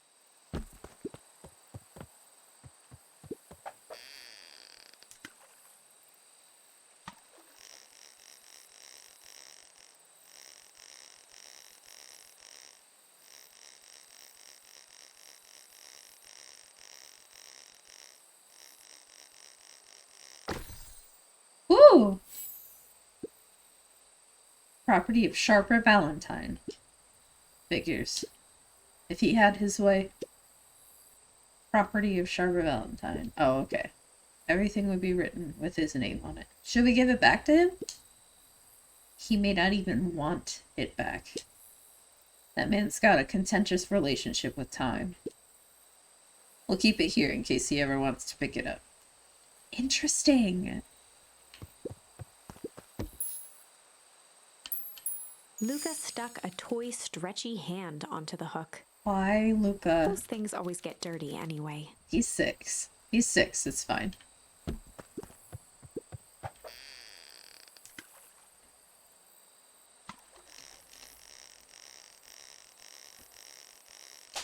Oh, shit. Luca stuck a toy stretchy hand I'm so onto bad the at hook. fishing games. Those things always get dirty anyway. This is really good. I didn't know that this could advance the story as well.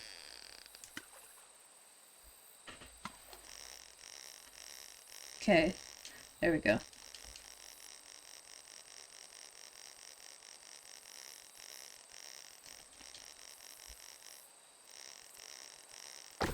Woo!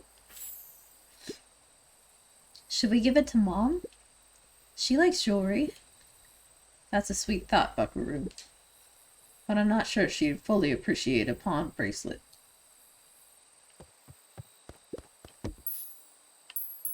Luca wrapped some tape around the hook. Okay. Hey, you never know.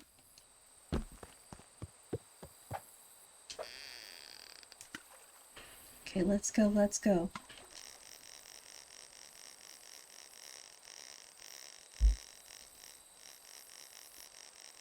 Dude. It's a beautiful game. Ooh! It's got a bunch of big words written on it. Let's see that. We regret to inform you that your application for property rights with respect to the Beacon Pines CBD and surrounding area has been rejected. Who's that for? Applicant? Valentine Estate. Good. Good. Dude, I'm so happy. Luca Struggle. placed a sinker on the line. Sometimes the best stuff is at the bottom of the pond. Yeah, maybe.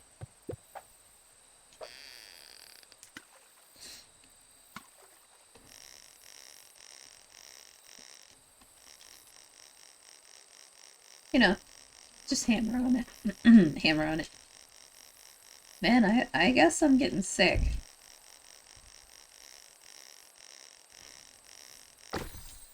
Ooh! Message in a bottle. Malice, 80 proof whiskey. Oh, never mind. A hard liquor for a hard man. Best leave that be. Takes a real piece of work to leave something like that lying around.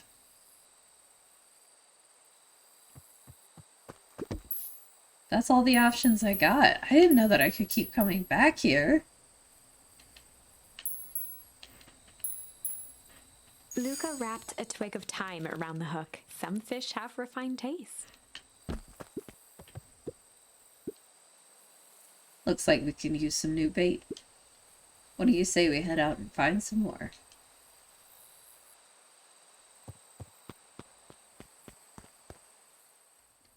Man.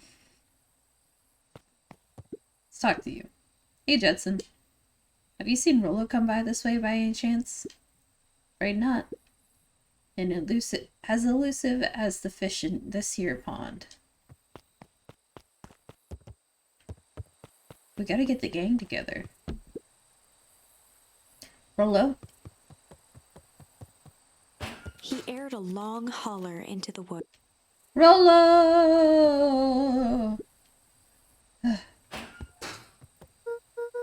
Rollo, wherever you are, I hope you're okay. Luca felt his eyes getting heavy and plopped into the beanbag. He conceded to its lumpy embrace.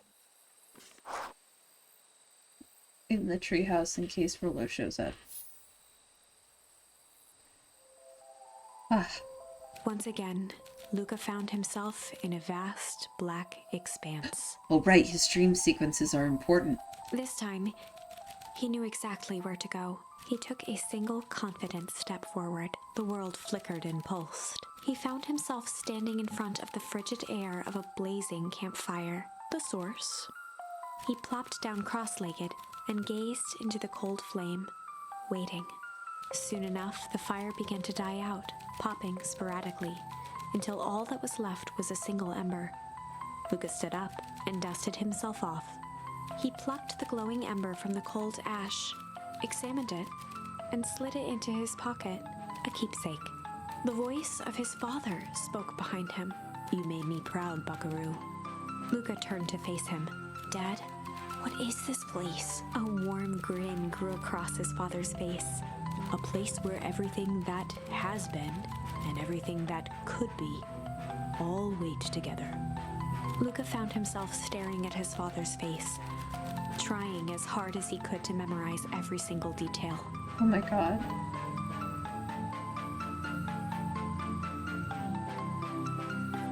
That's me drinking ginger ale. Wait? For what? Another voice spoke out as Luca's doppelganger stepped forward. "That's up to you." Without knowing why, Luca began to weep.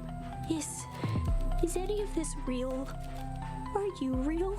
Luca's father bent down to smudge away a tear. "Of course, I'm as real as the part of you that misses me." Luca turned to look at the older version of himself. "And you?" The doppelganger choked back tears. "I'm as real as the part of you that's angry he's gone." Does that make sense? Through his tears, Luca laughed. "I think so." His father pulled him in for an embrace. Time to go, buckaroo. Luca was startled from his dream by a banging on the floor. Luca has some intense dreams. A commanding voice rumbled from below. Just as Luca sprang to lock the entry hatch, the door knocked open. Oh no. Chapter 5. Dangers Big and Small. My god, we're all the way back to chapter 5. Ugh. Luca stumbled back. He heard the rope ladder creak under significant weight. Keeping his eyes fixed on the hatch, he inched backward to the balcony. As his hand grasped the door handle, Luca froze. A large figure clumsily wriggled up through the hole. What the fuck? What the fuck? What the hell? What the fuck? What the hell? What the heck? What the why? Well, sheesh, I know it's dark and off, but I figured you'd recognize me. Who are you? The large figure cocked its head inquisitively. Stop now or I'll clobber you with a baseball bat. Whoa, whoa, whoa. Take it easy. Luca, you need to get your eyes checked. It's me, Rollo. Nice try, but I know you aren't Rollo. You're like one of his random uncles or something. Where is he? Uncle? Luca, quit messing around. It's me. If it really is you, prove it. Flamin' chicken coop, Luca. Luca's jaw dropped. He peered more closely at the man standing in front of him. Something about him was undeniably Rollo. Yep. Only bigger, older, changed. He got gooped. What happened to you? While I was running away, I ran into more people in those yellow suits. They grabbed me and dragged me away. What? Where did they take you? Dunno. They threw a bag over my head. It was cold and smelled like a swimming pool. I think it was an underground lab or something. They made my hands all big. Look! Rollo proudly presented his hands to Luca. Pretty sweet, right? I mean, it wouldn't be my first pick for a superpower. But beggars can't be choosers. Rollo, it wasn't just your hands. My feet, too? Dang, Pa just made me new shoes.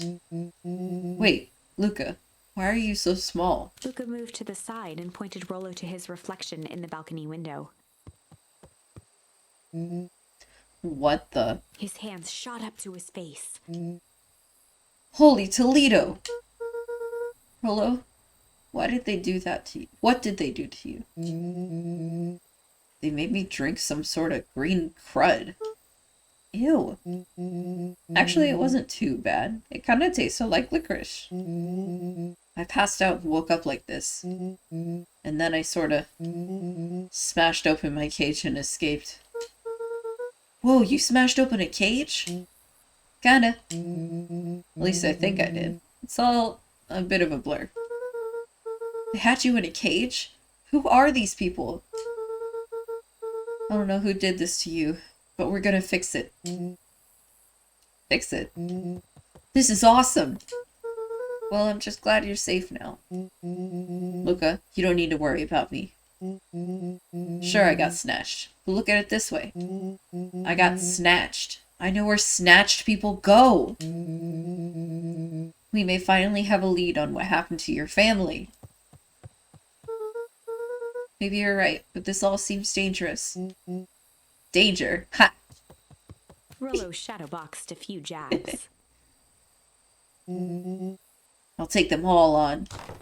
Yeah, now that they made him buff. Hey fellas, what's up? With a yelp, Rollo dove behind Luca. Ah, take cover. Did I come at a bad time? Who the heck are you? This is Beck. Something truly bizarre just happened and I need help. I don't know where else to go. So you're just hanging out here with your large adult friend? No, this is my buddy Rollo. This is your missing friend? One and the same. This seems a little old. I'll have you know this is a recent development. What the heck does that mean? Oh, I'm sorry. You're the one who just showed up out of nowhere? So we'll be asking the questions here. That's fair. How did you find us? Your silly little treehouse? I think you mean our silly little mission control. I hate to break it to you, but your secret path isn't so secret. And I could hear your racket from a mile away. See, Luca, this is why we need to improve security around here. Not now, Rollo. Becky said something bizarre happened? Yeah, but... She shot a nervous glance at Rollo. Anything you can say around me, you can say around Rollo. This has been a weird day all around, hasn't it? Yep. Beck's eyes narrowed. Okay, so it all started when I made it back home.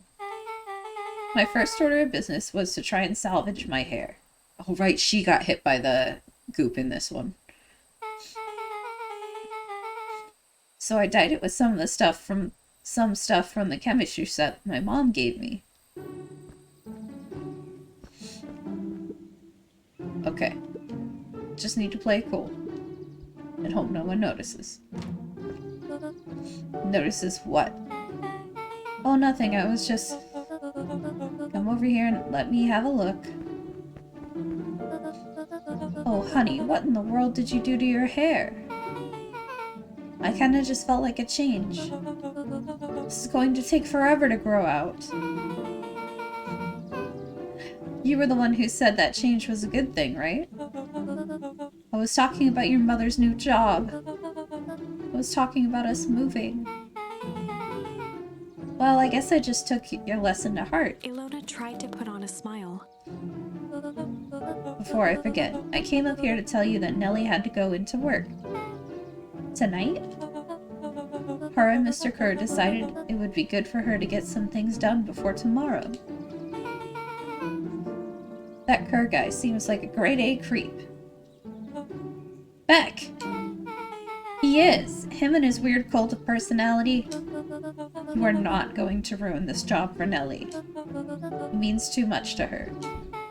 Oh, I know exactly how much it means to her. It means enough to her to exile her daughter to this podunk town. This place sucks. These people are weird.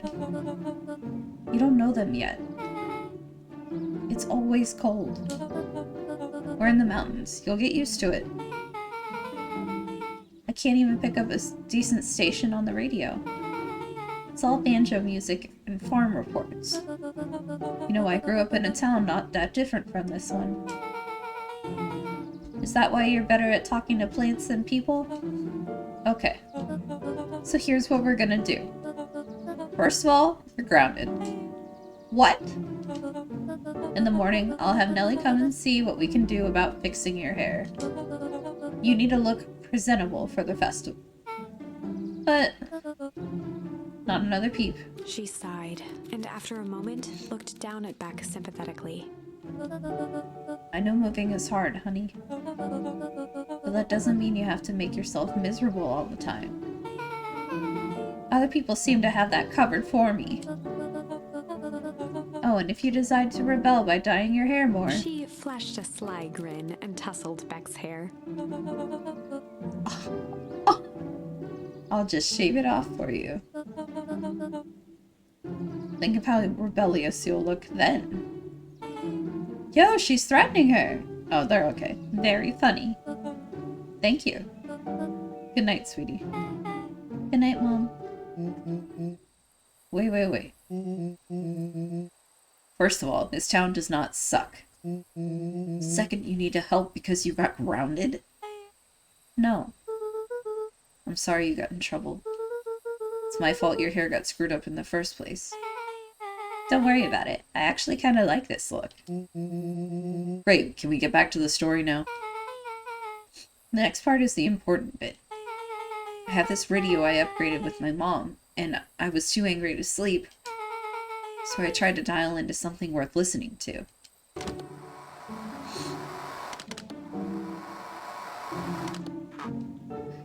Mr. Kerr, are you there?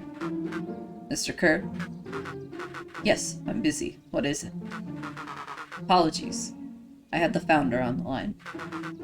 Patch him through immediately. One moment. Hello, sir. It's so nice to hear from you.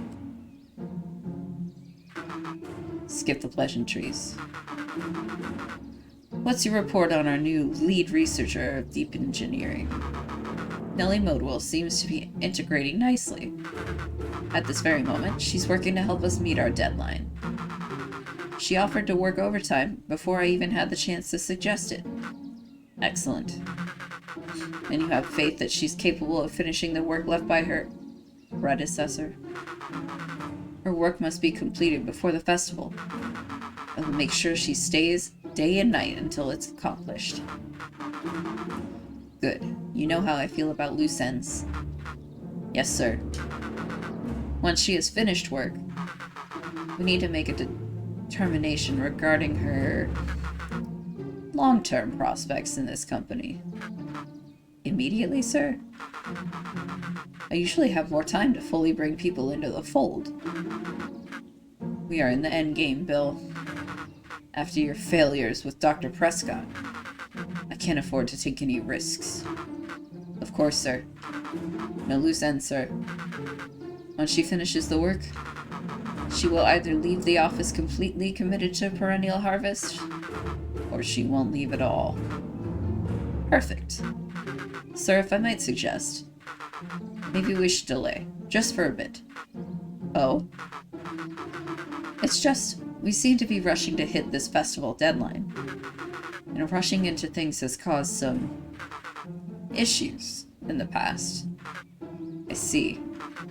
Please understand that I just want what's best for you. I'm eternally grateful for all that you've done for me. Bill, I'll make this very clear for you.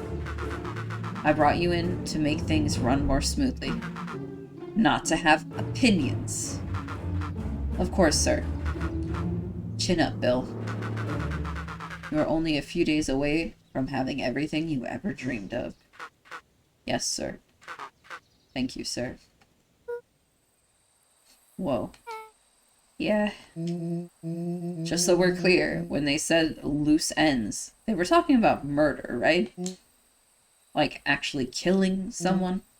Capital murder. Luca gave Rollo a quick elbow to the ribs. Who is this founder? I was hoping you guys would know. No, as far as we know, Kerr is the top banana at Perennial Harvest. He sounded scared of this founder guy. So we have an even topper banana in the field. What the hell is my mom caught up in? Has she talked about the job much? Not really. She said she was going to come in and continue the work of someone she respected. Luca, do you think that body at the warehouse was the person Beck's mom came to replace? That would make sense. Beck, it seems like Nellie's predecessor got, loose-ended. I'm getting that impression. So we need to get your mom out of here before the festival happens. That's 2 days away. Won't she just come home after work? That creep on the radio said that they were going to hold her there until then. So if she's not coming out, we gotta go in and get her. Beck flicked a large sheet of paper out of her pocket and slammed it on the floor. Maybe this'll help. You have blueprints? Well, it's really just a welcome map from my mom's PH orientation today. But it shows the layout. Sure looks like blueprints to me. We're planning a heist! Look, here's the reception area. There's a big room marked Founder's Office. It even has the exits marked. Guys. We have a deadline. We have an objective. We have blueprints. You realize what this is, right? Rollo started to wiggle with excitement. Think we're heisting! This is officially a heist. the heist! Chapter 6. They spent the night's end huddled around that small map, formulating a plan to infiltrate the headquarters of Perennial Harvest. It would be no small feat. A modern facility equipped with all manner of technology, not to mention the swarm of clipboards that would most certainly be scattered throughout. By the time the sun began to peek through the car window used as a makeshift balcony door, all were in agreement. This could just work. It might. The final day before the festival would be used to prepare. They'd need to pool every resource at their disposal, pull every favor with a thread. Even enlist some unsavory characters around town with important tasks only they were suited for. Luckily, there was enough ill will and mistrust toward Perennial Harvest that alliances could be found at a bargain. Taking my medicine, everybody take your medicine. Take that medicine. Stupid bottle.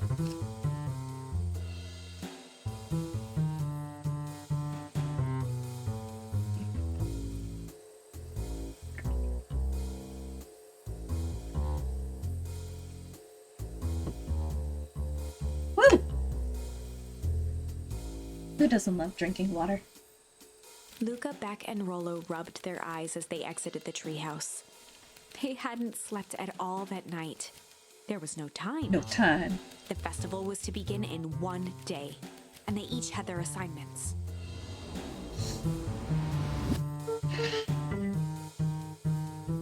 Alright, quick recap. Rollo, you're gonna talk to Roxy. Cordially. Without her in Fitz, this whole thing could go bust. Me? Cordial is my middle name. Uh-huh. And how do you plan to explain your He new waved vaguely at Rollo's sizable figure. circumstance? Bah, she'll be so happy I'm alive she won't even notice. Beck snorted an involuntary giggle. And Beck, you're sure Ilona won't just shoot this whole thing down once she hears it? She'll listen. Once she understands the danger Nellie is in, the danger we're all in, the plan will make sense. Okay. That leaves me with Jeff, then Iggy. How are you gonna persuade them? I'll think of something. They each looked at each other with sleepy confidence and nodded. Well, Godspeed.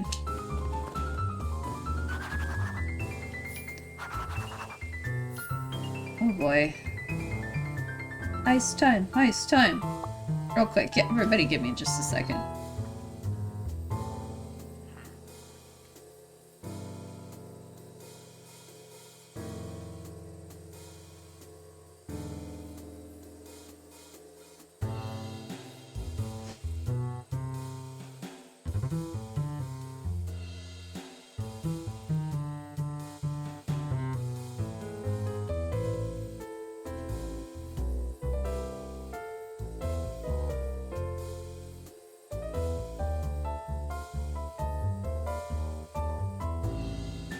Okay, I'm back. Yesterday I forgot to eat while I was streaming, and that was a bad decision.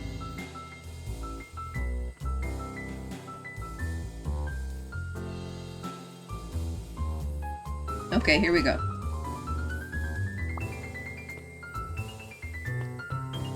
Jeff is the guy by the trash, right? Where'd he go?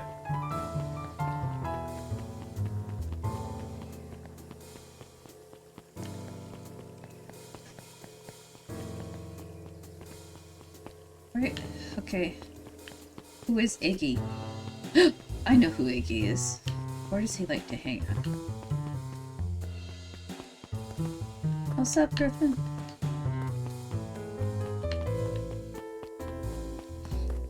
This is obligatory, okay?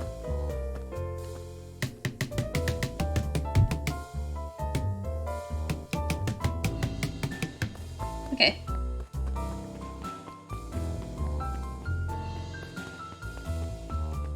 Where is Iggy?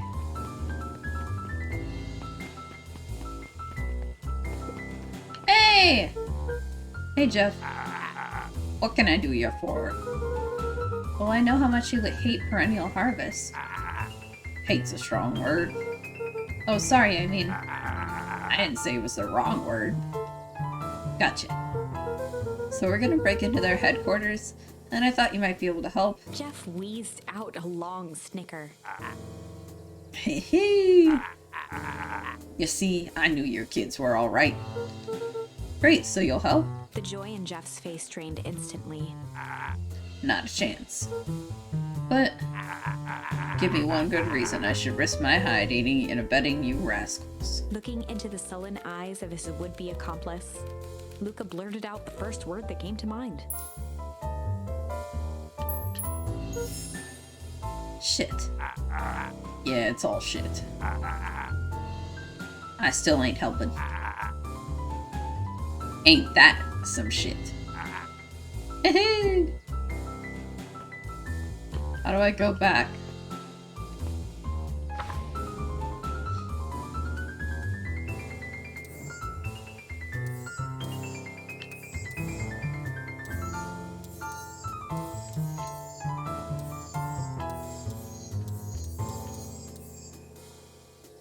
Dude, how do I redo that? Luca wasn't ready to give up so easily. He shouted out again. Fight! I've done enough fighting for one lifetime, and more than my share of losing. Time's come to hang out the gloves.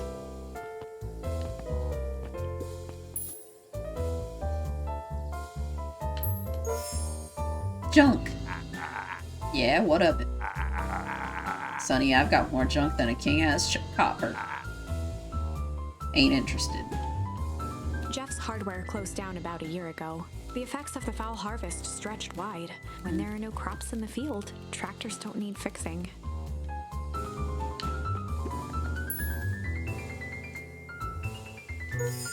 Hide! Jeff's brow perked up. What did you say? Go ahead and hide then. Sensing some traction, Oh! Luca carried on with vigor. Like a bunch of kids do what... Let a bunch of kids do what needs to be done. We're not afraid. Jeff's scowl faded with a sigh. So what you will do... Guys, come on. Say what you will about old Jeff, and they all do. But you'll never hear him say I hid from nothing. One good stomp of the foot was all Jeff needed to drive his point home. What was it you kids needed? Some sort of disguise. I got just the thing. And while we're at it, that crate should come in handy. This ain't gonna be free, you know. I'm thinking 5 bags of sour gobs should cover it.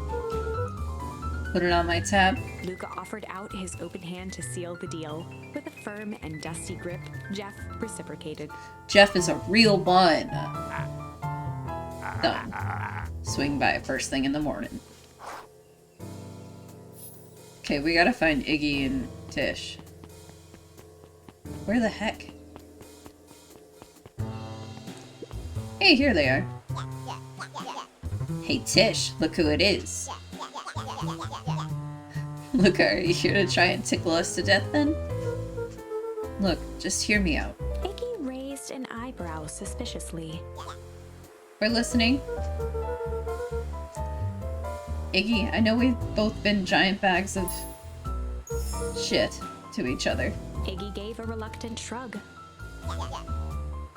You're not wrong. But lately, life has been kinda hard, you know? Hard? Well, life's always hard. Get over it. We ain't interested. Luca knew they'd need Iggy and Tish. He tried again. Iggy, I know we've both been giant bags of malice to each other. Malice? Wow, Tish. Smart guy here, with his smart guy words. Thinks he's trying to impress us. Scram. We ain't interested. I don't have another option.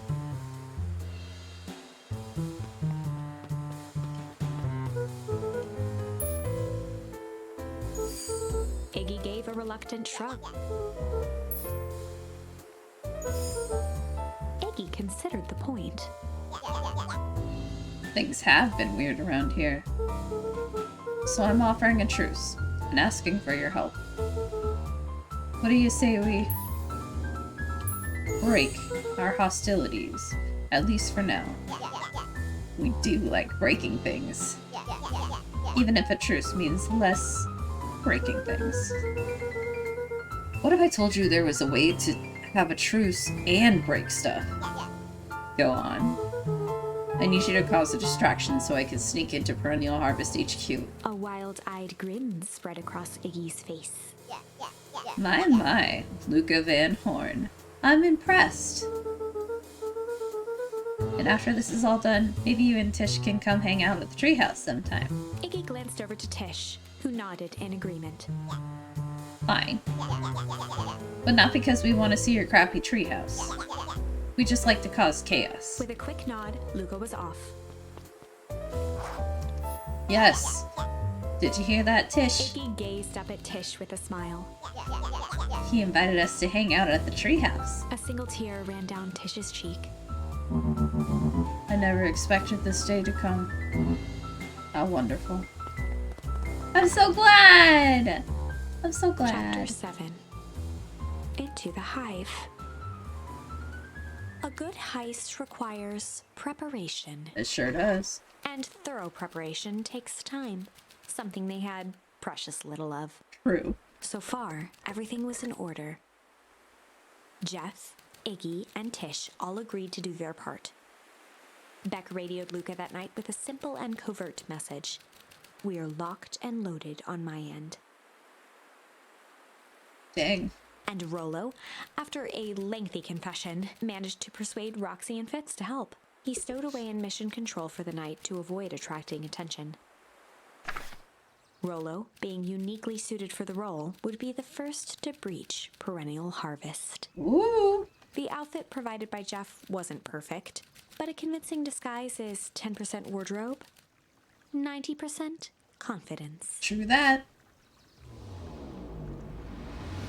Rollo took a few vigorous breaths and shook out his arms. Just stay calm, Rillo. You can do this. I assume he's doing a voice because of the mustache. Got your delivery here. Delivery? I don't have anything in my notes about a delivery. One moment.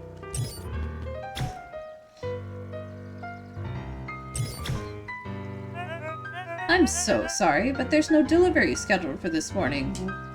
Right. He had to think quick. That's because this goes directly to the founder. He asked that it be kept secret. Rollo sighed, adjusting his tool belt. You know how the founder can be. I suppose we can leave this one off the records.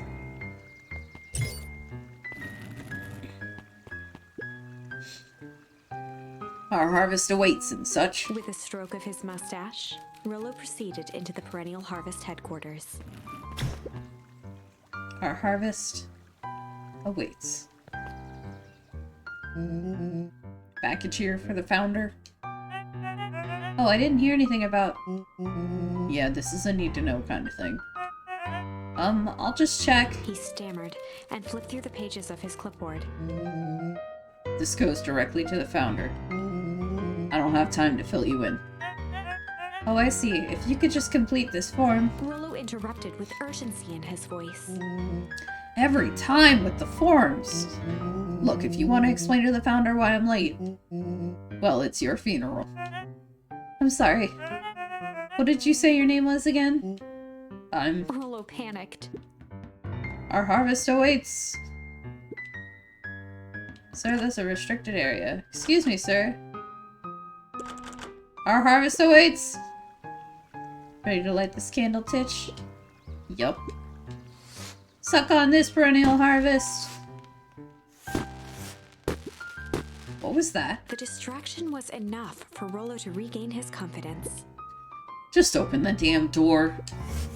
I've got a job to do. The clipboard fumbled around in a frenzy. I should check on that noise.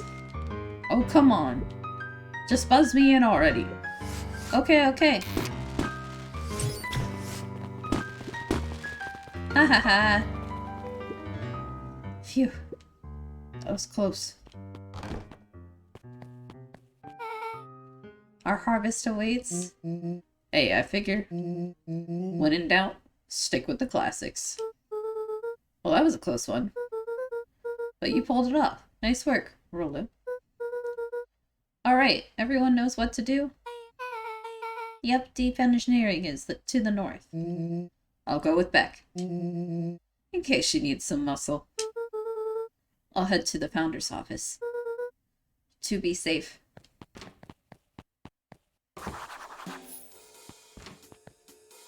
Water cooler. That's odd.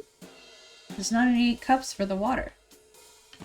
Well, yeah, probably because people bring their own cups. God, so wasteful. Bad for the environment. If they had cups. I don't know where I'm going. You can do it! A hallway to nowhere. What's going on here? Is this some sort of mind game?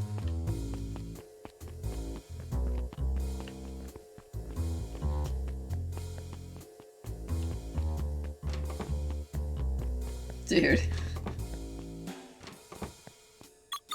Oh! Oh, fuck. Solomon stopped in his tracks. Luca? What are you doing here? It's a long story. Are you okay? A veneer of confusion flashed across Solomon's face. His words rushed out dramatically. No, I'm most certainly not okay. Some strange people grabbed me and... Were they in hazmat suits? Yes, how did you know? They brought me here and locked me up, and when they were distracted, I ran. Dang, okay, you should stick with me. We've got a plan. Solomon's facade briefly faltered. We? Yeah, Rollo and Beck are headed to deep engineering. Thank heavens you found me. We've got to get out of here. We can't leave just yet. But they'll catch us again. I've got to do something first. When you were running, did you happen to see a door marked Founder? Founder? Why are you looking for him? I'm not, I just need to get into that office. Now that you mention it, I do think I saw a door that said Founder. It was just down this way. Luca happened to notice a plaque above the door. Office of the Founder. Knocking comes with consequence. Oh, I see. Here it is. So it is... It's pretty lucky that I ran into you, or else I might have missed it. Truly fortunate. Luca tried the handle. Locked. Solomon leaned forward to examine the mechanism. Regrettably, it seems to be some sort of electric lock. I don't see how we could possibly defeat a lock like that. Luca smiled and looked at his watch. Let's just wait a minute.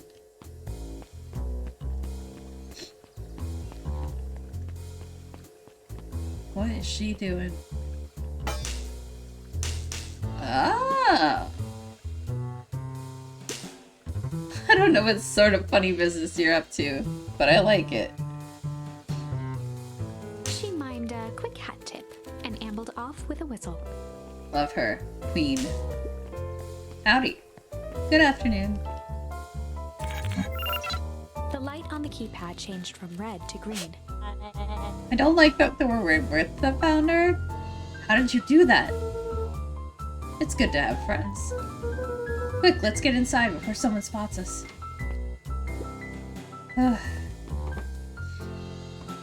Luca switched on his walkie-talkie. Rollo, I'm in. As expected, there's a control panel. Great timing. We're stuck at a locked door marked 24601. Need you to get us through. What if someone catches us? We should get out of here. I'm not leaving my friend Solomon. On the computer screen, a green cursor blinked in a password field. Surely you don't have a way to get around the password. Luca pecked out his best guess. Underground secrets. Yes. The screen blinked to life. Columns of green numbers glowed. He's doing this in front of the bad guy. How? How did you just guess that? Oh, it's this absurd password Rollo heard when he was down here before. It's funny how someone arrogant enough to call themselves the founder uses such a basic password. Or they were thinking several moves ahead, not expecting anyone to guess something so simple. These villain types always end up outsmarting themselves. Solomon's jaw clenched into a half smile. Your powers of deduction are as impressive as your luck. Luca quickly scanned the columns for number 24601. Rollo, I think this should do it. Bingo bango. Doors open. Luca, you never fail to impress. What is that slippery lout even doing down here? We have a friend whose mom is in trouble. We're here to get her out. I see.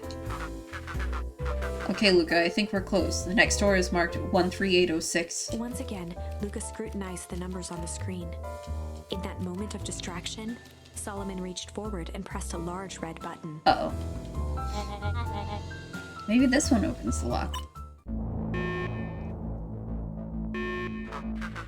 Crap, we've got company. Luca, must go faster. One sec, I can't think with all the noise. He quickly skimmed the screen with his finger. Here it is. 13806. Go, go, go, go. Curse these fumbling hands. My apologies, Luca. Don't beat yourself up. I know you're just trying to help.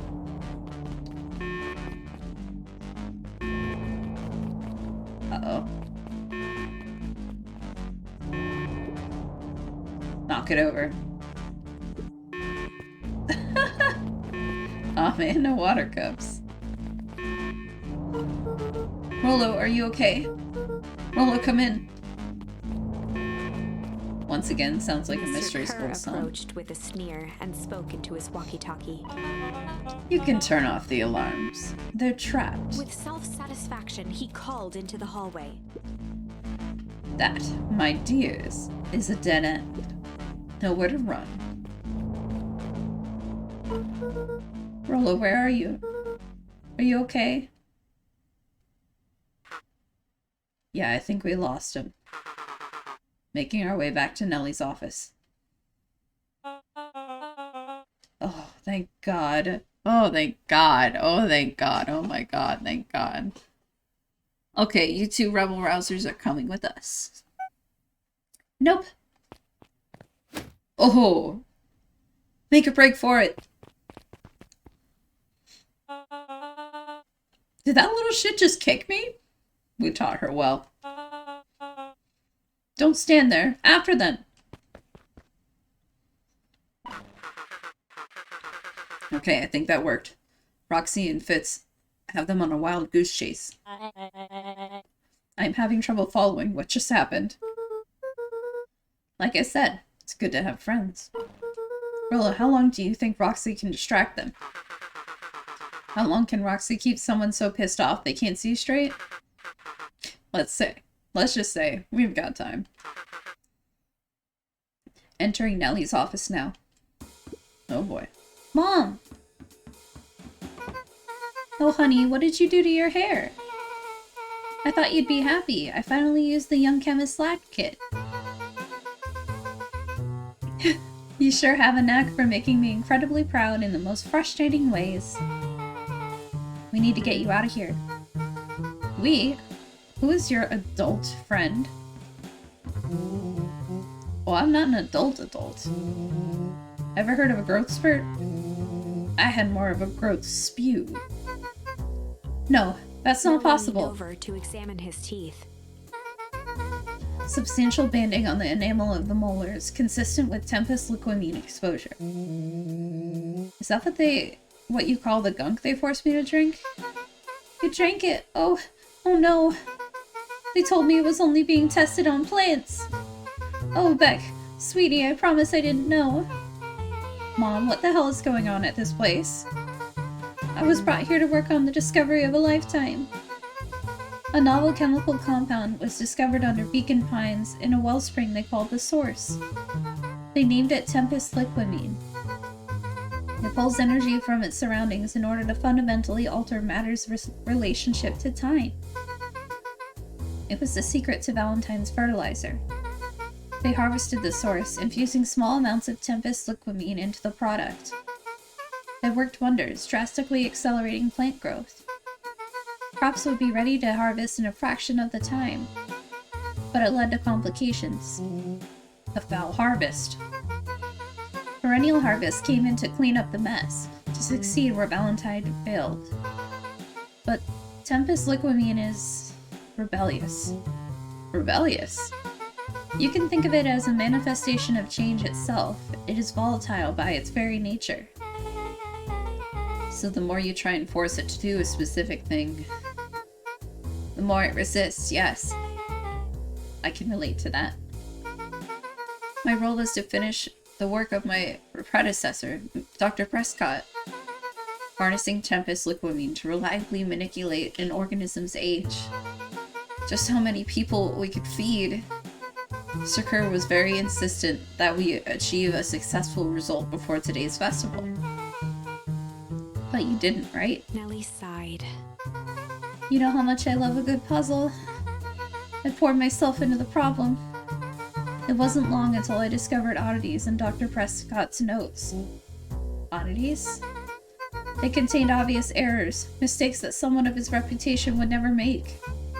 So I fixed them and now I get to replace my entire wardrobe. I really am truly sorry. Meh, those clothes were all hand-me-downs anyway. Sounds like Dr. Prescott had it figured out, got cold feet, and intentionally sabotaged his own work.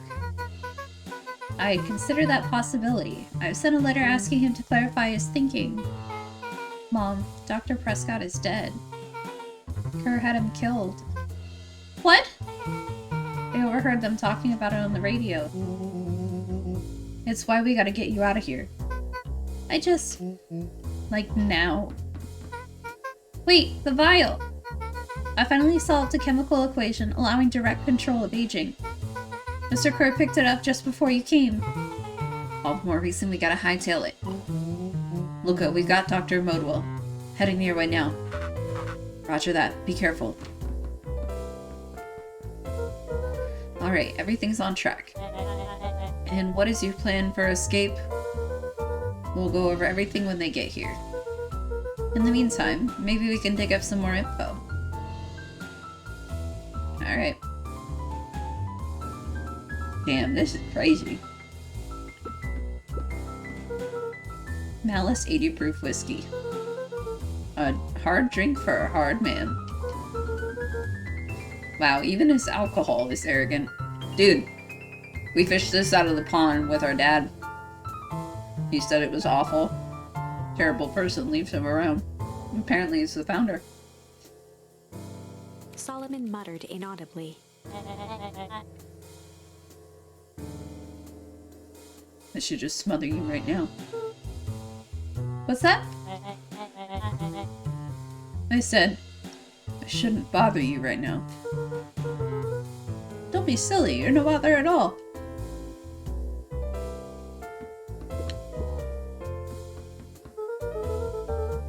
Let's see what else this bad boy has on it. Security system. Time card logs. Payroll. You know, for being so evil, this guy sure is boring. Solomon once again muttered under his breath. Just you wait. Huh? Oh, nothing. Luca tugged on each of the cabinets. Dang, this must be the good stuff. They're all locked. Perhaps not as careless as you suspected. Well, let's get the key then.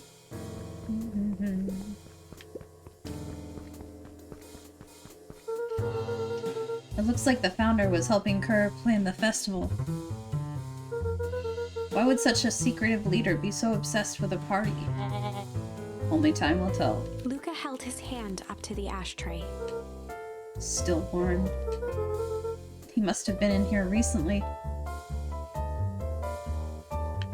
So he's like in a child's body, and he'll be adult later, but he's smoking and drinking as a child? He doesn't think that's gonna damage him?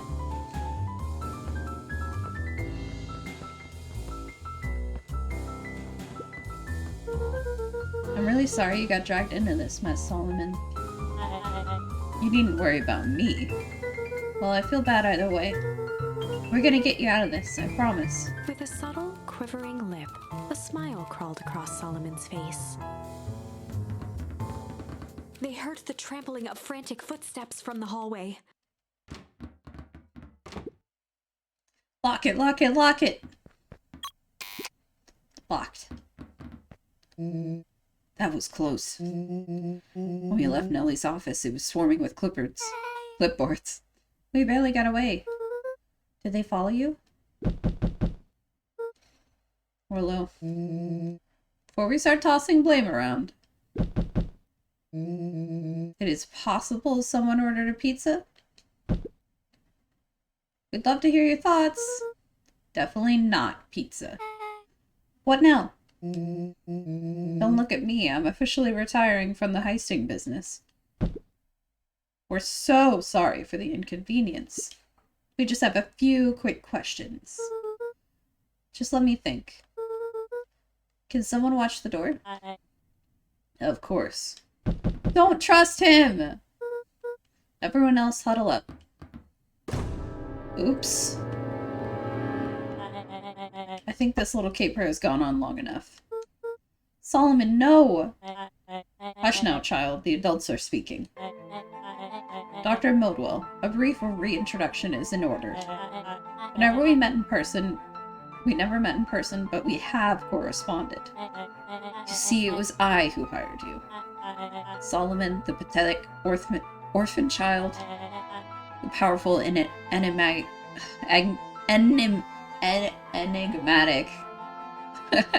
founder, Sharper, the fallen progenitor who created this town, perennial harvest, Valentine fertilizer, all connected by a single thread. Yours truly. But that's... Her eyes searched the floor in thought. Solomon watched eagerly, waiting for the flicker of epiphany. With a sickened look, she peered into his soul. Ah, yes. Now you've got it. Tempest Liquamine, you've discovered how to reverse the process. Solomon clapped with genuine delight. Very good, Dr. Modwell. Very good. Through the discovery wasn't intentional. Solomon glanced down, examining his youthful form. And the effects went a little too far for my tastes. That's why you needed me to finish Dr. Prescott's work. Which you did, admirably. I am so tongue-tied today. Mr. Kerr, the vial, please. Kerr presented it with a theatrical twirl of the hand. May I present to you the eighth wonder of the... Before he could finish, Rollo snatched the vial from Kerr's palm. Wow, this stuff sounds pretty valuable. Be careful, you fool! You have no idea what you have in your hand. Actually, we do. You just did a whole evil villain monologue thinking about it. Rollo casually tossed the vial to Luca. Gosh, maybe I'll have a taste. Luca jiggled the vial mockingly. Seize him! Luca! Over here! Move another inch and I smash it. She held it tightly behind her back. Solomon sighed, speaking in crisp, measured syllables. Uh-oh. You have no plan. I'll smash it, I swear. Fine, risk killing us all. Or if you're lucky, nothing happens. Then what? We capture you and grant you much less leniency. He pursed his lips with feigned sincerity. But I give you my word, if you hand it over now, none of you will be harmed. A deep uncertainty washed over Beck. You're a smart girl, Beck. But there's no shame in being outwitted by someone smarter than you.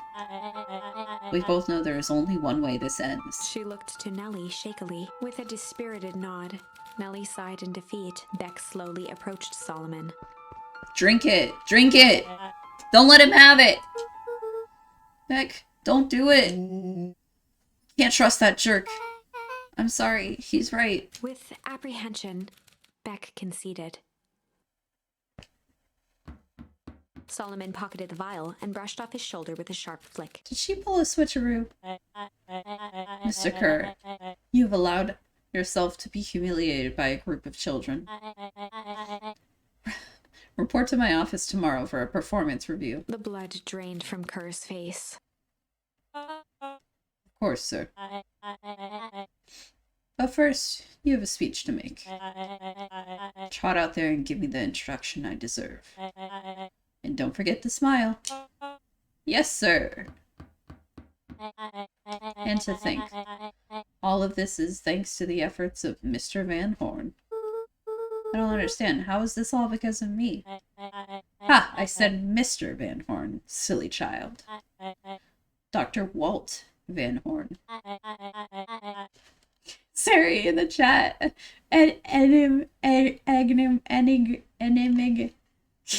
Enigmatic. Your father was always a thorn in my side. I offered him the opportunity to be something great, but the fool was blinded by righteousness. He even broke into a laboratory in an attempt to sabotage my work. Solomon shook his head with gratification. But the universe has a funny way of correcting course. By meddling with a force he didn't understand, Walt showed me its true potential. As fate would have it, Luca, your father's dying act was to grant me eternal life. A muffled applause resonated faintly through the walls. Well, that's my cue. After the festivities and my subsequent ascension, I will return to deal with you all. Until then, I suggest you use this time to reflect on the magnitude of your failure. Why did they leave us in the room? That's so silly. That's so silly.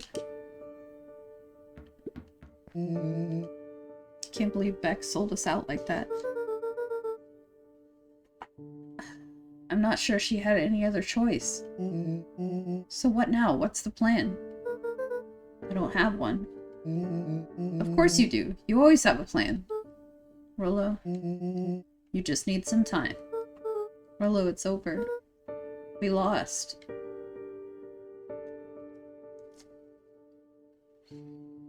I don't believe that for a second.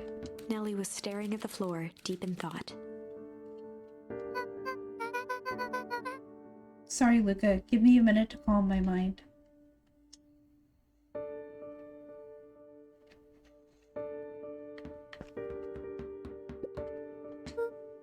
Hey. I'm sorry, Luca. I did what I had to do. I know, it's just... we were so close. I've got a feeling that, eventually, Solomon will get what's coming to him. Time wounds all heals. Wait, time seems like less of an issue for him now. Okay, she's got a plan. Luca, there's something you should know. After Mr. Kerr locked me in that office, I had nothing but time and curiosity. I poked around a bit, hoping to find a means of escape, but I found something else. A note hidden in a false drawer. What sort of note?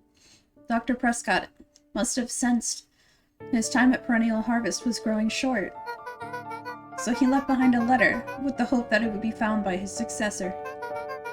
It was a confession of sorts. He left it for me, but its contents... Luca, I think they were meant for you. Why? What did it say? It was about an important incident with your mother. Dr. Prescott found her in his lab with a stolen keycard. There was an accident. She had been exposed to extreme amounts of tempest liquamine. The color dropped from Luca's face. She survived. Dr. Prescott decided to help her recover. He no longer trusted perennial harvest, so he kept her whereabouts a secret. Over time, your mother led him to reconsider the purpose of scientific discovery. Science is often the vanguard of change, but that doesn't mean it's always right. He realized no one should have to take control over something as powerful as time itself. I now believe that's why he began to intentionally sabotage his own work. And it cost him his life. That's a reasonable conclusion. Luca was overwhelmed with emotion. But if she's alive, where has she been? Where is she now? A sudden explosion sounded from the hull. Uh-oh. Chapter 8, Comeuppance. Ears still ringing, Gran picked herself up off the ground.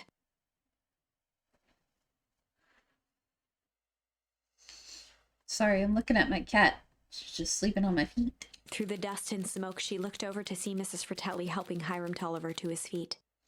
She'd had to beg, borrow, and steal to acquire those explosives.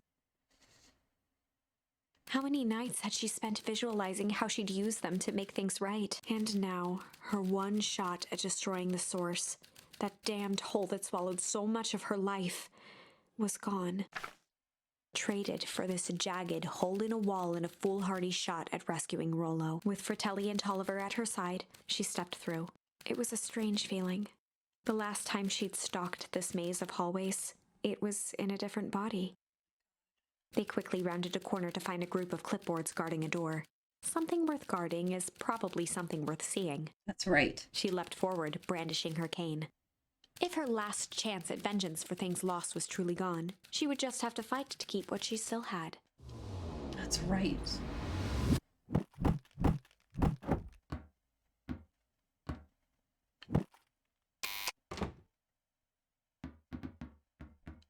Yay! The gang's all here. Gran, what are you doing here? Luca, what are you doing here? We're here to save Nellie. We're here to save Rollo. Hey, Miss Lucas Graham. That's awful nice of you. But I'm fine. Oh no, what did they... Gran, there's no time to explain. We have to go now. Come on, everyone. We've got a party to crash. They made their way out from deep within Perennial Harvest, just as Solomon finished up his speech. Thankfully, we can dispense with the formalities from here on out. Solomon pulled a glass vial from his pocket. Yes, okay, we've seen this part. We've got to stop him! In one smooth motion, he downed its contents. A triumphant smile grew across Solomon's lips. No! Well, I guess that's it. We lost.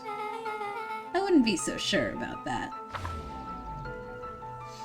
With a mischievous look, Beck elbowed Luca. Remember when I had the vial behind my back? Yes.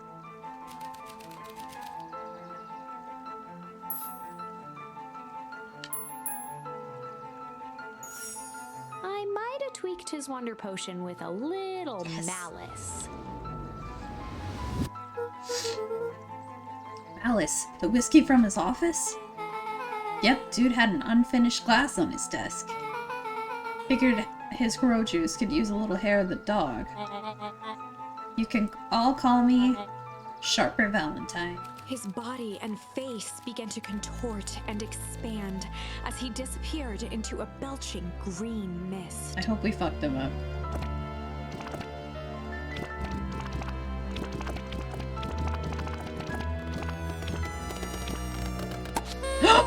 Oh my god, he just exploded! Now that's what I call 80 proof whiskey. Damn, dude. The crowd gazed in stunned silence at the now empty stage. The quiet was broken when William Kerr sprinted off stage and into the distance. Oh my god. He was never seen around Beacon Pines, or anywhere else for that matter, again. Watching the silhouette of Kerr disappear over the horizon, Luca began to laugh. Oh my First, a low chuckle that became uncontrolled, heaving laughter. Through his tears, he was vaguely aware that the crowd had begun to laugh with him. The end. That was unexpected. Perhaps Yeah, tell me about bit it. of an absurd ending for my taste, but who am I to say? I'm only writing the damn thing. You're not writing the damn thing. I am. I'm writing the damn thing. I am writing the damn thing. Me. My choices are what makes this book happen. She's such a liar.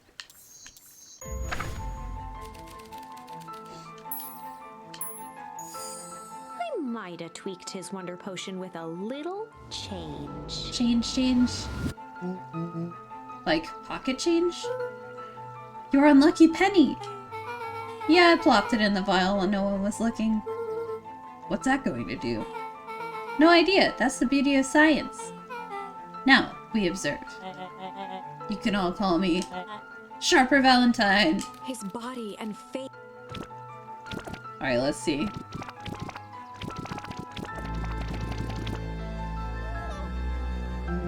What? He's a baby!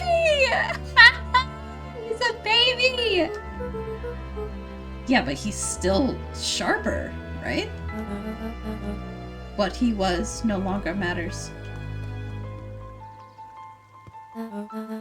This is an innocent child. I apologize for all the harm my father has caused you. Eris awkwardly cradled the squirming child. She looked to her brother, her voice shaking with uncertainty. Augustus, what do we... We do what Valentines always do. What must be done. I'll hurry home and prepare a crib for father, young Sharper. That will be a great help. Thank you. She looked back down at the infant with equal parts kindness and terror in her eyes. With a shake of her head, Eris addressed the crowd with a stern scowl. Okay, everyone. The show is over. You may leave now. Epilogue. This is not a good...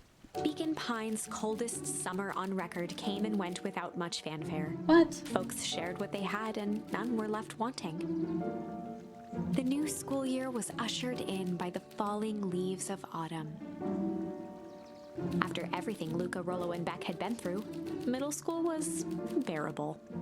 The chill of winter didn't seem to bother people much. They kindled a hope for a better future in their hearts. When spring arrived, farmers planted their crops with a sense of joy and optimism. And as the dawn of the first day of summer came again, its light slowly spread through the shallow valley. It crept over the town square, across the river, past the neglected welcome sign, and came to rest on a young boy sleeping at dawn. His mind at peace, knowing he is here for a reason. I don't like that the game is not over.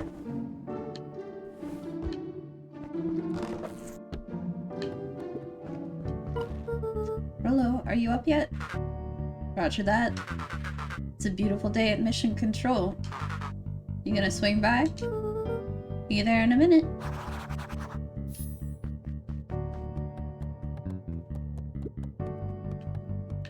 Over time, Eleanor began moving Walt's old things out of the closet and into storage. Oh. Eleanor had moved back into her bedroom. Aww.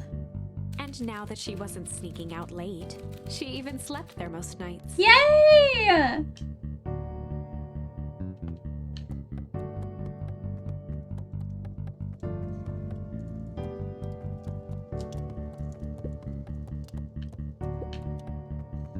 Grandma.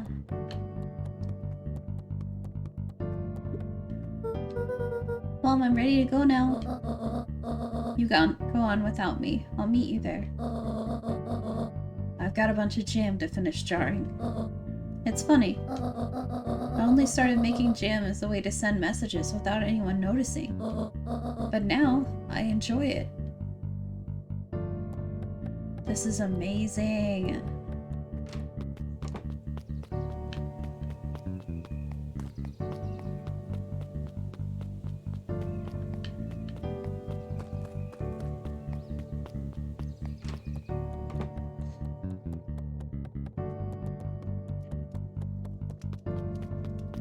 I still want to see what the third option was.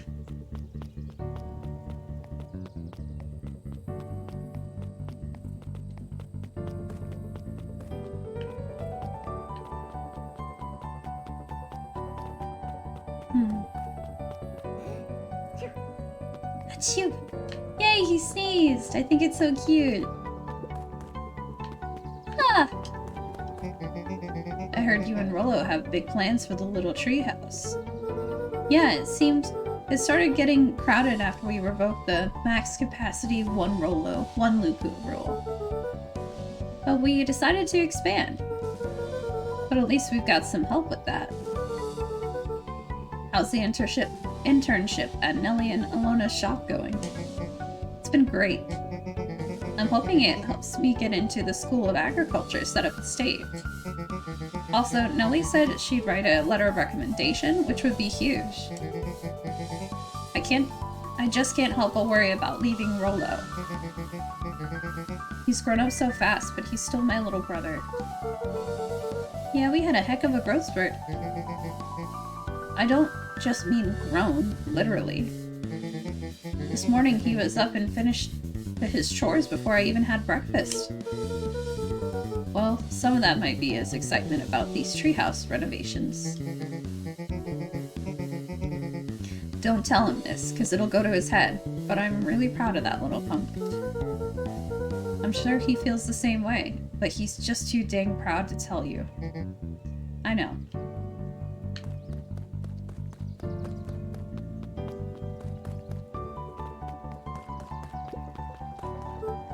Hey Gus, how's the tree planting going? Couldn't be better. I'm so grateful to Alona and Nellie for letting me help. Oh, I forgot I have to do the voice. I just wasn't built to be a mayor. Too much bureaucracy. Gus, we finished up cleaning the sidewalks. What's next? When Perennial Harvest collapsed, most of the clipboards skipped town. But some stuck around and dedicated themselves to making things right. That's right! Anyone with a knack for art can help paint the new offices. You can count on us.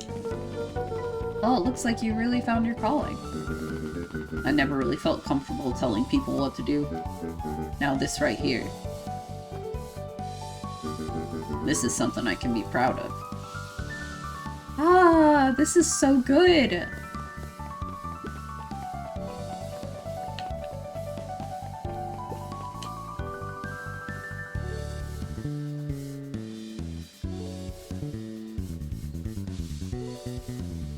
This is cute. I love this game. I see you decided on a name. Yep, we had to clear out the old stuff before putting on the final touch. Slow and Dirty Harvest is now official. I like it.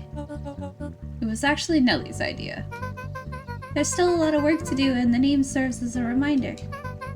Just because progress is important doesn't mean change should happen fast.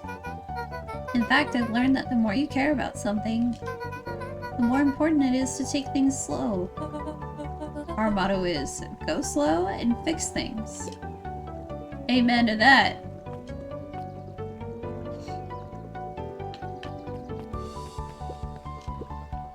How's the napping this morning? The most underrated part of a good nap is the view. And the view's getting greener every day. Nice.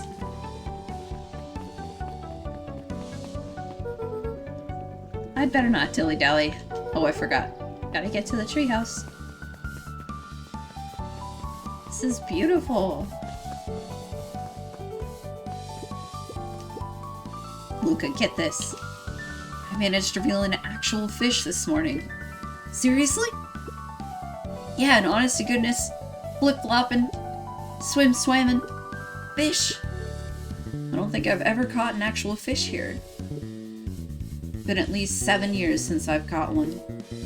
I'd say it's a good omen. What do you do with the fish? Oh, I released it back into the pond. I'm hoping to catch it again tomorrow. That's torture. Let's see if we can fish something else with our dad. Nope. I ran out of stuff. Luca placed to sing her. Sometimes I just want to talk to him.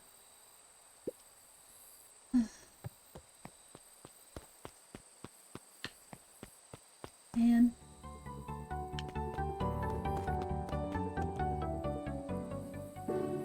A little higher. Yup. A little lower. Yup.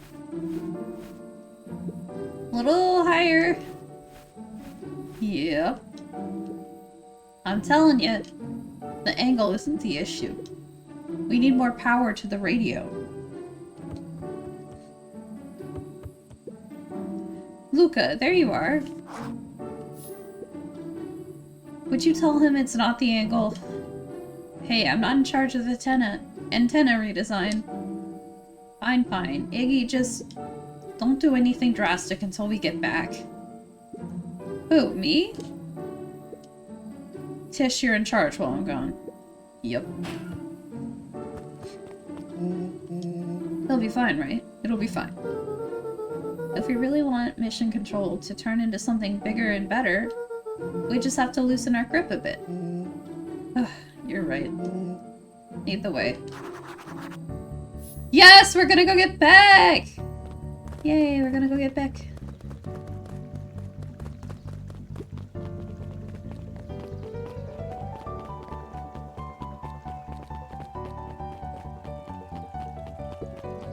I don't even know how to find her place. Nothing.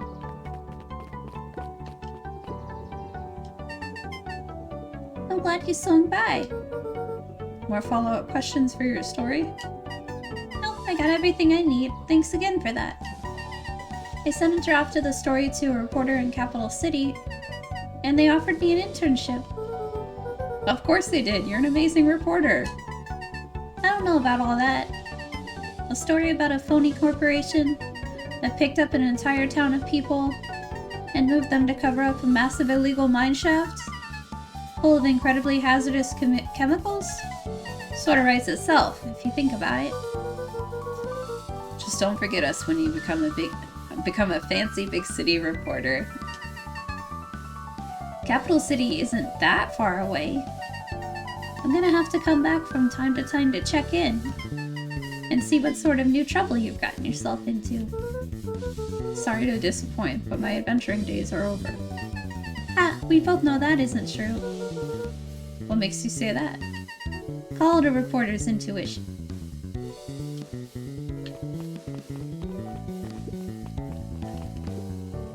What's today's news that needs knowing? I'll give you tomorrow's headline today.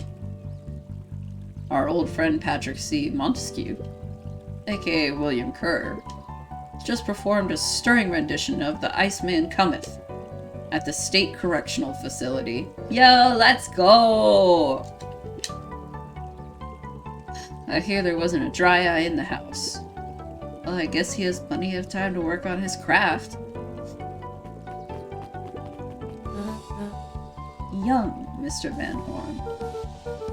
How's little Sharper doing? Young Sharper seems to enjoy nature much more than I. So we do a lot of strolling these days. Has he, attempted to crawl out of his crib and plot world domination? Yeah. Thankfully, no. I spoke at length with Dr. Modwell, and she feels that Sharper's infant mind was not developed enough to retain his previous memories. For all the intents and purposes, the child is unmolded clay. I sure hope he's a little nicer the second time around. That's the objective, yes. But really, all I can do is try and hope. 2 activities I am endeavoring to find less distasteful. Well, I think you're doing a great job. And the whole town is ready to help out however we can. And I can't wait to teach him to throw a baseball. Eris did her best to ignore the tears welling in her eyes. Oh, that would be acceptable.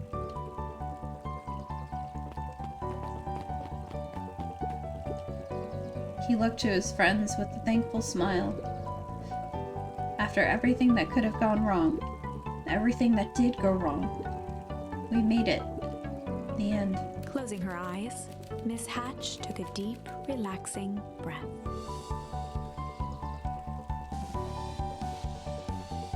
Good. Oh, hello, Luca. How are you? Really good, actually. That's wonderful. Did I miss anything? I think you're pretty much up to speed. Yeah. Maybe she's just reading the paper. Hey! Luca, do you want a biscotti? On the house. I don't really have time. Serial, you gotta come see this. I finally did it. I pulled the perfect espresso. Espresso. Aw, Lumi. If I didn't know better. I think you're proud of something. As if. No. It's too late. You're now officially a person that cares.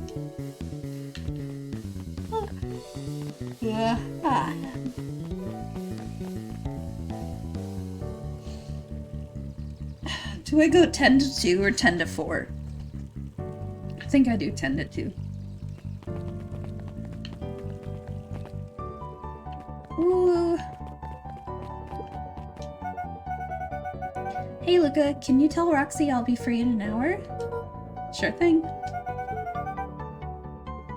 My dad's making me stock the shelves for summer. He said it builds character. I think he meant to say it builds calluses. Builds character. Yeah, it builds something, alright. Luca, can I interest you in a delicious apple? He playfully waggled an apple. Oh, thanks. Just saying hello. Well, hello then. Mind telling your mom we need a new crate of jam? Already? It's funny, I used to hide this stuff in the back. Terrified that someone would find out about our secret messages. Now everyone wants to get their hands on Eleanor Van Horn's famous spy jam.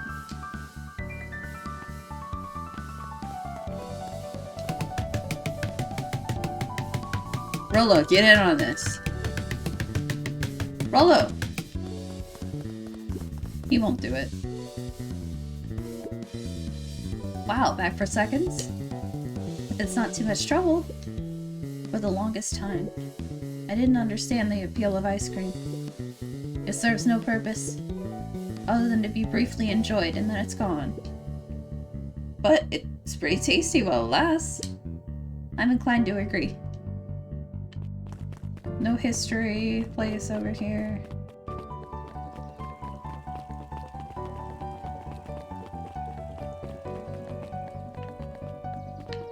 Wait, where is her house?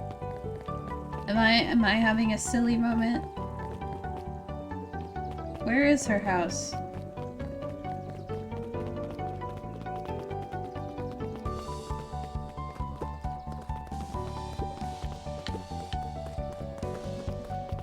I don't know.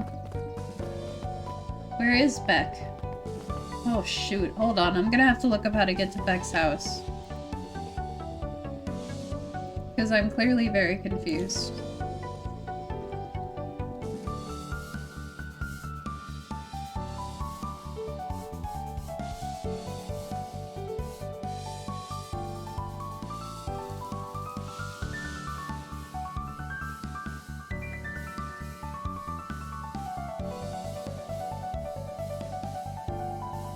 I just need like a map.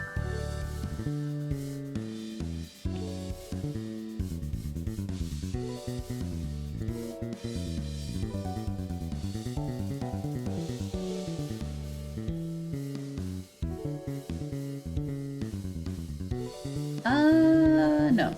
Those are apartments in Brockton.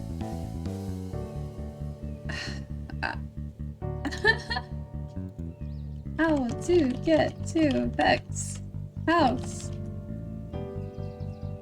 Beacon Pines. For real, where? How?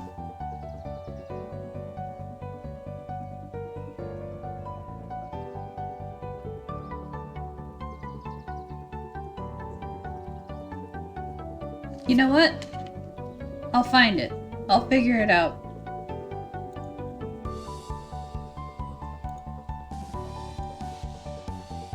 Yes, she lives with the MILF you like so much, Sari. I still have her dad.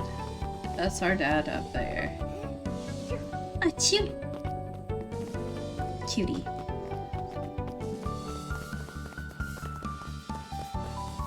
The road leading to Beacon, a sort of natural barrier for the impatient. Phew. Ah.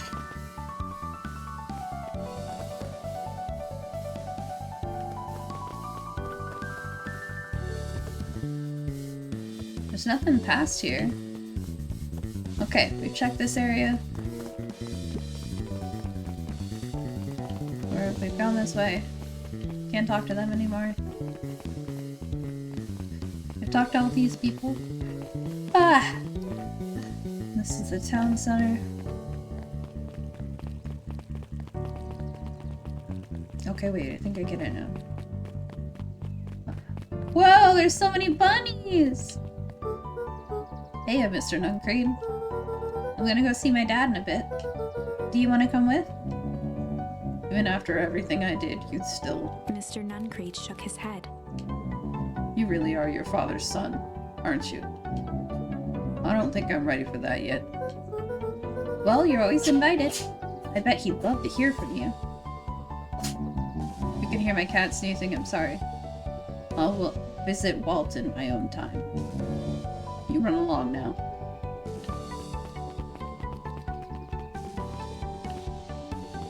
Babies! With perennial harvest gone, the transportation tubes were left unused. Come one, come all. No one is too big, no one is too small. For Jeff's wild ride. Well, maybe not completely unused. Go off, Jeff. Just one piece of candy. For the ride of your life. Who's next? Me. Okay, is this way at Beck's house? Yes! I did it! Hey, Beck. I have news I think you'll enjoy. This morning I unpacked my last box. You're officially moved in! It's just a box. Let's not blow this out of proportion. It sounds an awful lot like putting down roots. And I guess I just decided this place was root-worthy. You're gonna be stuck with me for the foreseeable future. I'd have to warn you, most years aren't going to be as interesting as this one. I think I'll manage. Ready? Before we go, there's a bit of a surprise.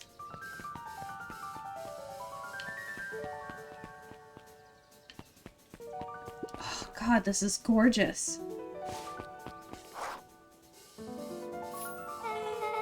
My mom's prepared this tree especially for you. They didn't have to do that. It wasn't just them. Just about the whole town pitched in. I'm gonna cry. We all owe you. It should do okay in the cold of old Beacon Pines. And thrive as things warm up. It's perfect.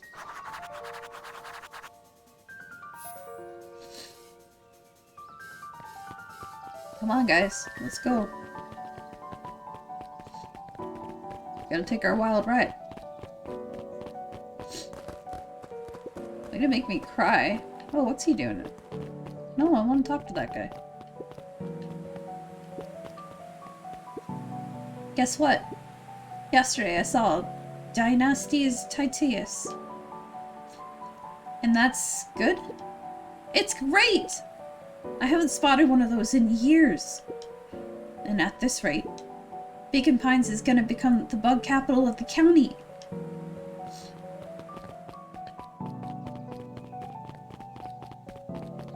Let's go visit the library.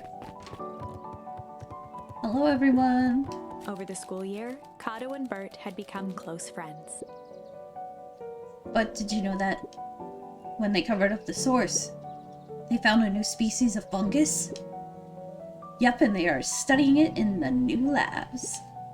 Did you know that Beacon Pines is now the smallest town in the county? Yep, close to the population before perennial harvest moved in. It typically went on like this for quite some time. Okay. Can't believe it's over. Yeah, the town's really starting to turn a new leaf. The town? I was talking about Hank Atomic. I just finished the last issue. How was it? As great as always. Hank finally returned to Earth. But I just feel weird now. Weird can be cool. It just means you're ready for something new. Any suggestions? You could ask Miss Hatch about what she's really reading, always reading. She seems to really enjoy it. Maybe I'll do that. It's amazing. Luca peeked over Piper's shoulder. Laid stealthily inside a large volume of mathematics was the first issue of Hank Atomic. Ah, she reads comics! Piper, are you reading Hank Atomic? Do you mind not telling anyone? It's kinda got a reputation to uphold. Oh, it's nothing to be ashamed of. Just about every kid in town reads Hank Atomic. Honestly, I'm excited for you. What I'd give to start over fresh. To experience it again for the first time. I guess that's the downside of finishing something nice. At least now I can enjoy it again through you. Promise to tell me about it as you go? Sure thing.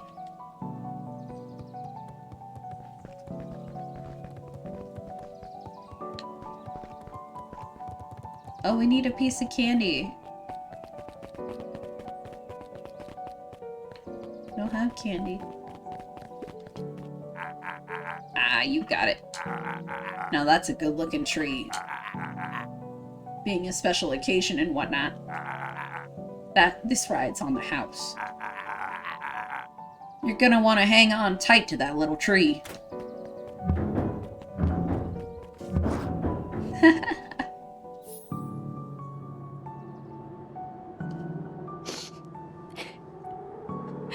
Oh no. I think this is it. The end I've been waiting for. Honestly, I'd begun to lose hope of ever finding it. Oh, this is so good. But then you came along. Oh my god. I don't know exactly how to thank you. It's hard to explain how much this means to me. Whoa. It's funny, now that our time together is finally ending. I'm at a loss for words. Let's just watch the end together. Done. A good little tree. The best little tree. Thank you, children. This means a lot. Yeah, thanks for everything. Shucks, I only did what any super awesome best buddy would have done. We probably should give you some time alone now. You good? Yeah, I am. It's been a wild year. How are you feeling? Everyone keeps asking me that. I'm fine. Really. Pa always said the only thing better than a fiddle is a cello. And I feel like a dang cello. Let's go. I love a cello. Well, if you ever stop feeling like a cello, I'm here for you. I know. You don't even have to say it. You two make an awesome pair. Excuse me? We're a trio now. Yeah. Thanks. There's just one thing missing now that you're part of the group. Missing? Let me tell you a little story about a man named Hank Atomic. Oh god. It won't be long. We'll be waiting for you back at the phone booth. I've found the perfect way to start our summer.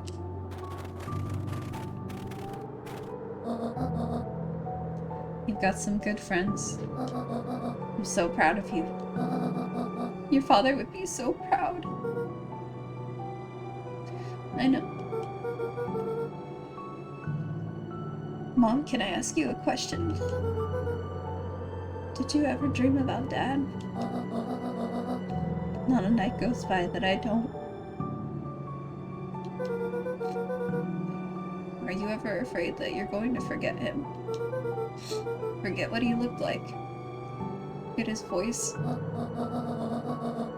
No, because so much of him lives on in you. He loved that old tree, but I know he would have loved this one more. Because his two favorite people planted it. I'll give you two a moment.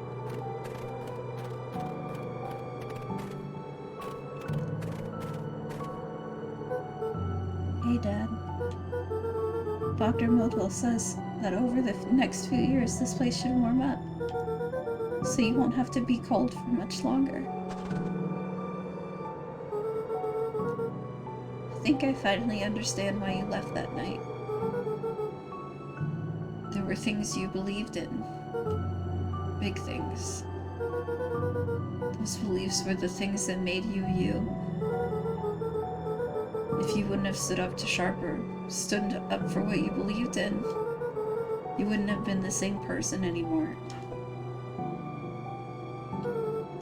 You had to go. But that didn't mean you loved us any less.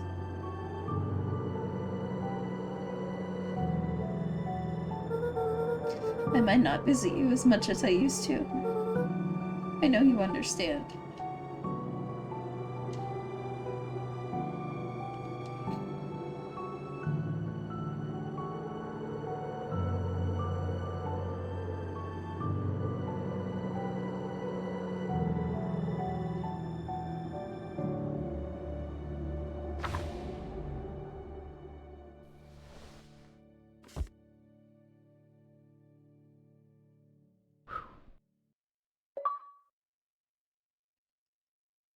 Whoa. That... Oh my god!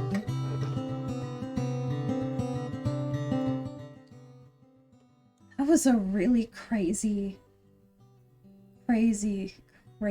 good game. Nothing that I expected was what happened. There are so many different options, and it's so heartfelt and intense and beautiful. That was amazing. That was so good. I'm so glad that we got to play this together. I hope that we can play more good games together in the future.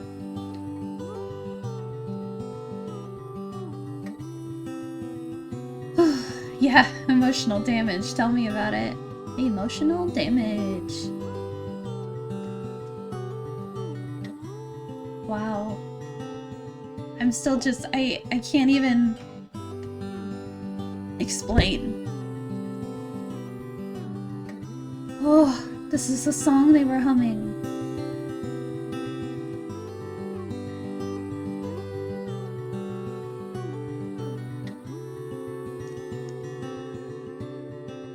I'm so grateful. It's amazing what independent games can do. They're amazing. Not stuck worrying about a deadline. People poured their heart into this. Look at all the people that backed this. So much love and care. I hope that they know they're appreciated and how much this changed my life just from a little moment.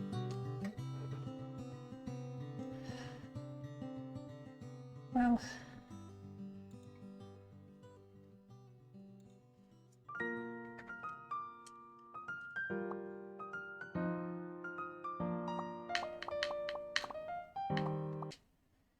Wow, guys, that was wonderful. I actually think I'm gonna call it a bit sooner than normal, just because that took a lot of emotion out of me, and I'm very tired now. Maybe I'll start streaming a little bit later, or I could switch games. Let's see. What do we got? I don't want to play Amnesia right now. What's on my library? Oh, I don't want to play any of those right now. We want PC games. I need something simple.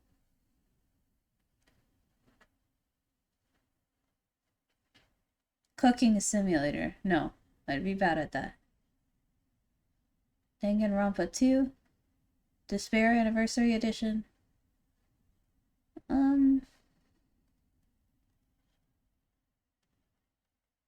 Oh my god. Oh my god, is this the remake of Dead Space or is it the OG? Oh my god. Oh, it's the OG. EA Play is included with Xbox Game Pass at no additional cost. I don't have an EA account. Let's go. Ah!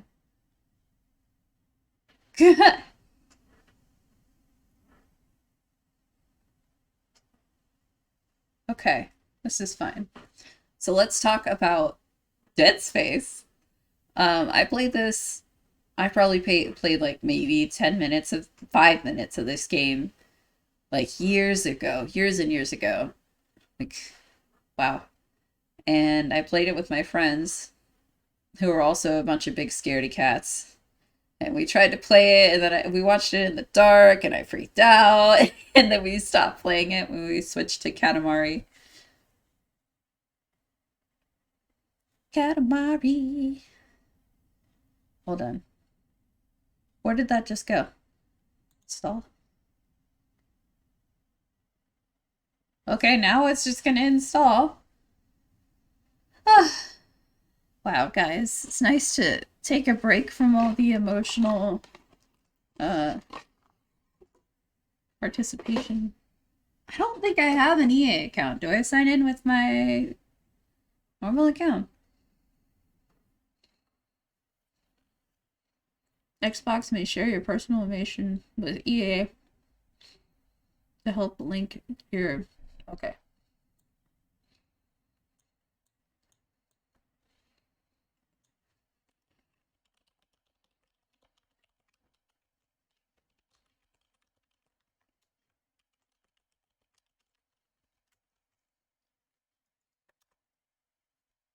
Yeah, yeah.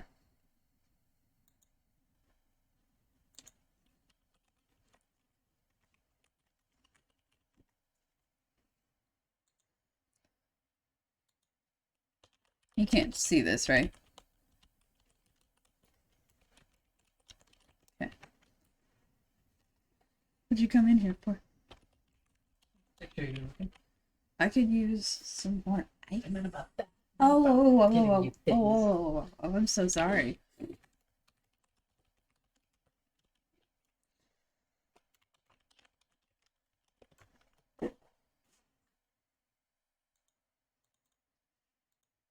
What?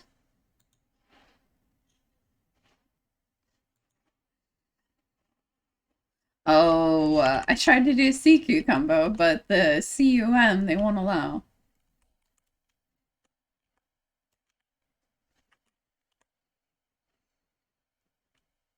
Okay, I'm CQ combo, but without the second U. Oh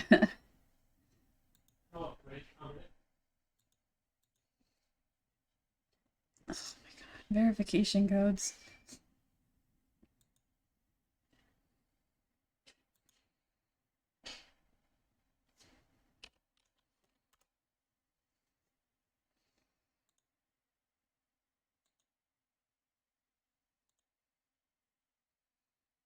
Cool, we're verified.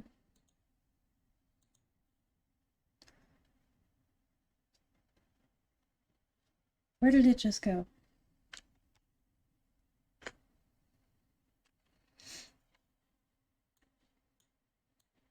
Bet you guys didn't know I had some crazy moves.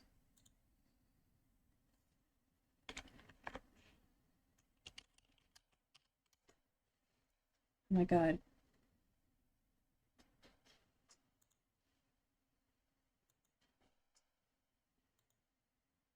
Okay.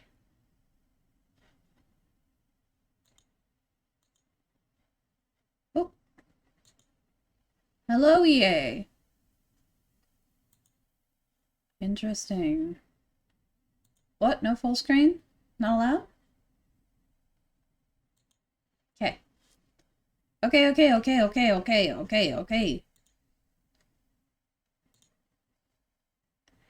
Alright. I guess we're gonna play Dead Space. I really need to finish Amnesia, but I think I'll do that next Monday.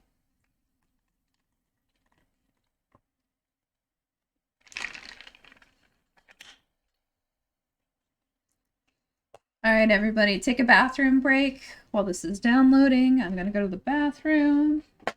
Why don't y'all go ahead and take your medicine, do what you need to do. Sari, please entertain chat.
She took me to the sky. I'm a clown for your amusement. Waka waka. Oh, I can play it already. Oh boy, what are we getting into?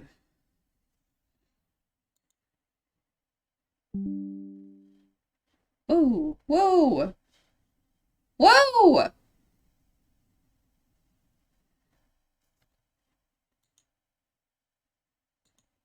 What is this? Here it is. Hello?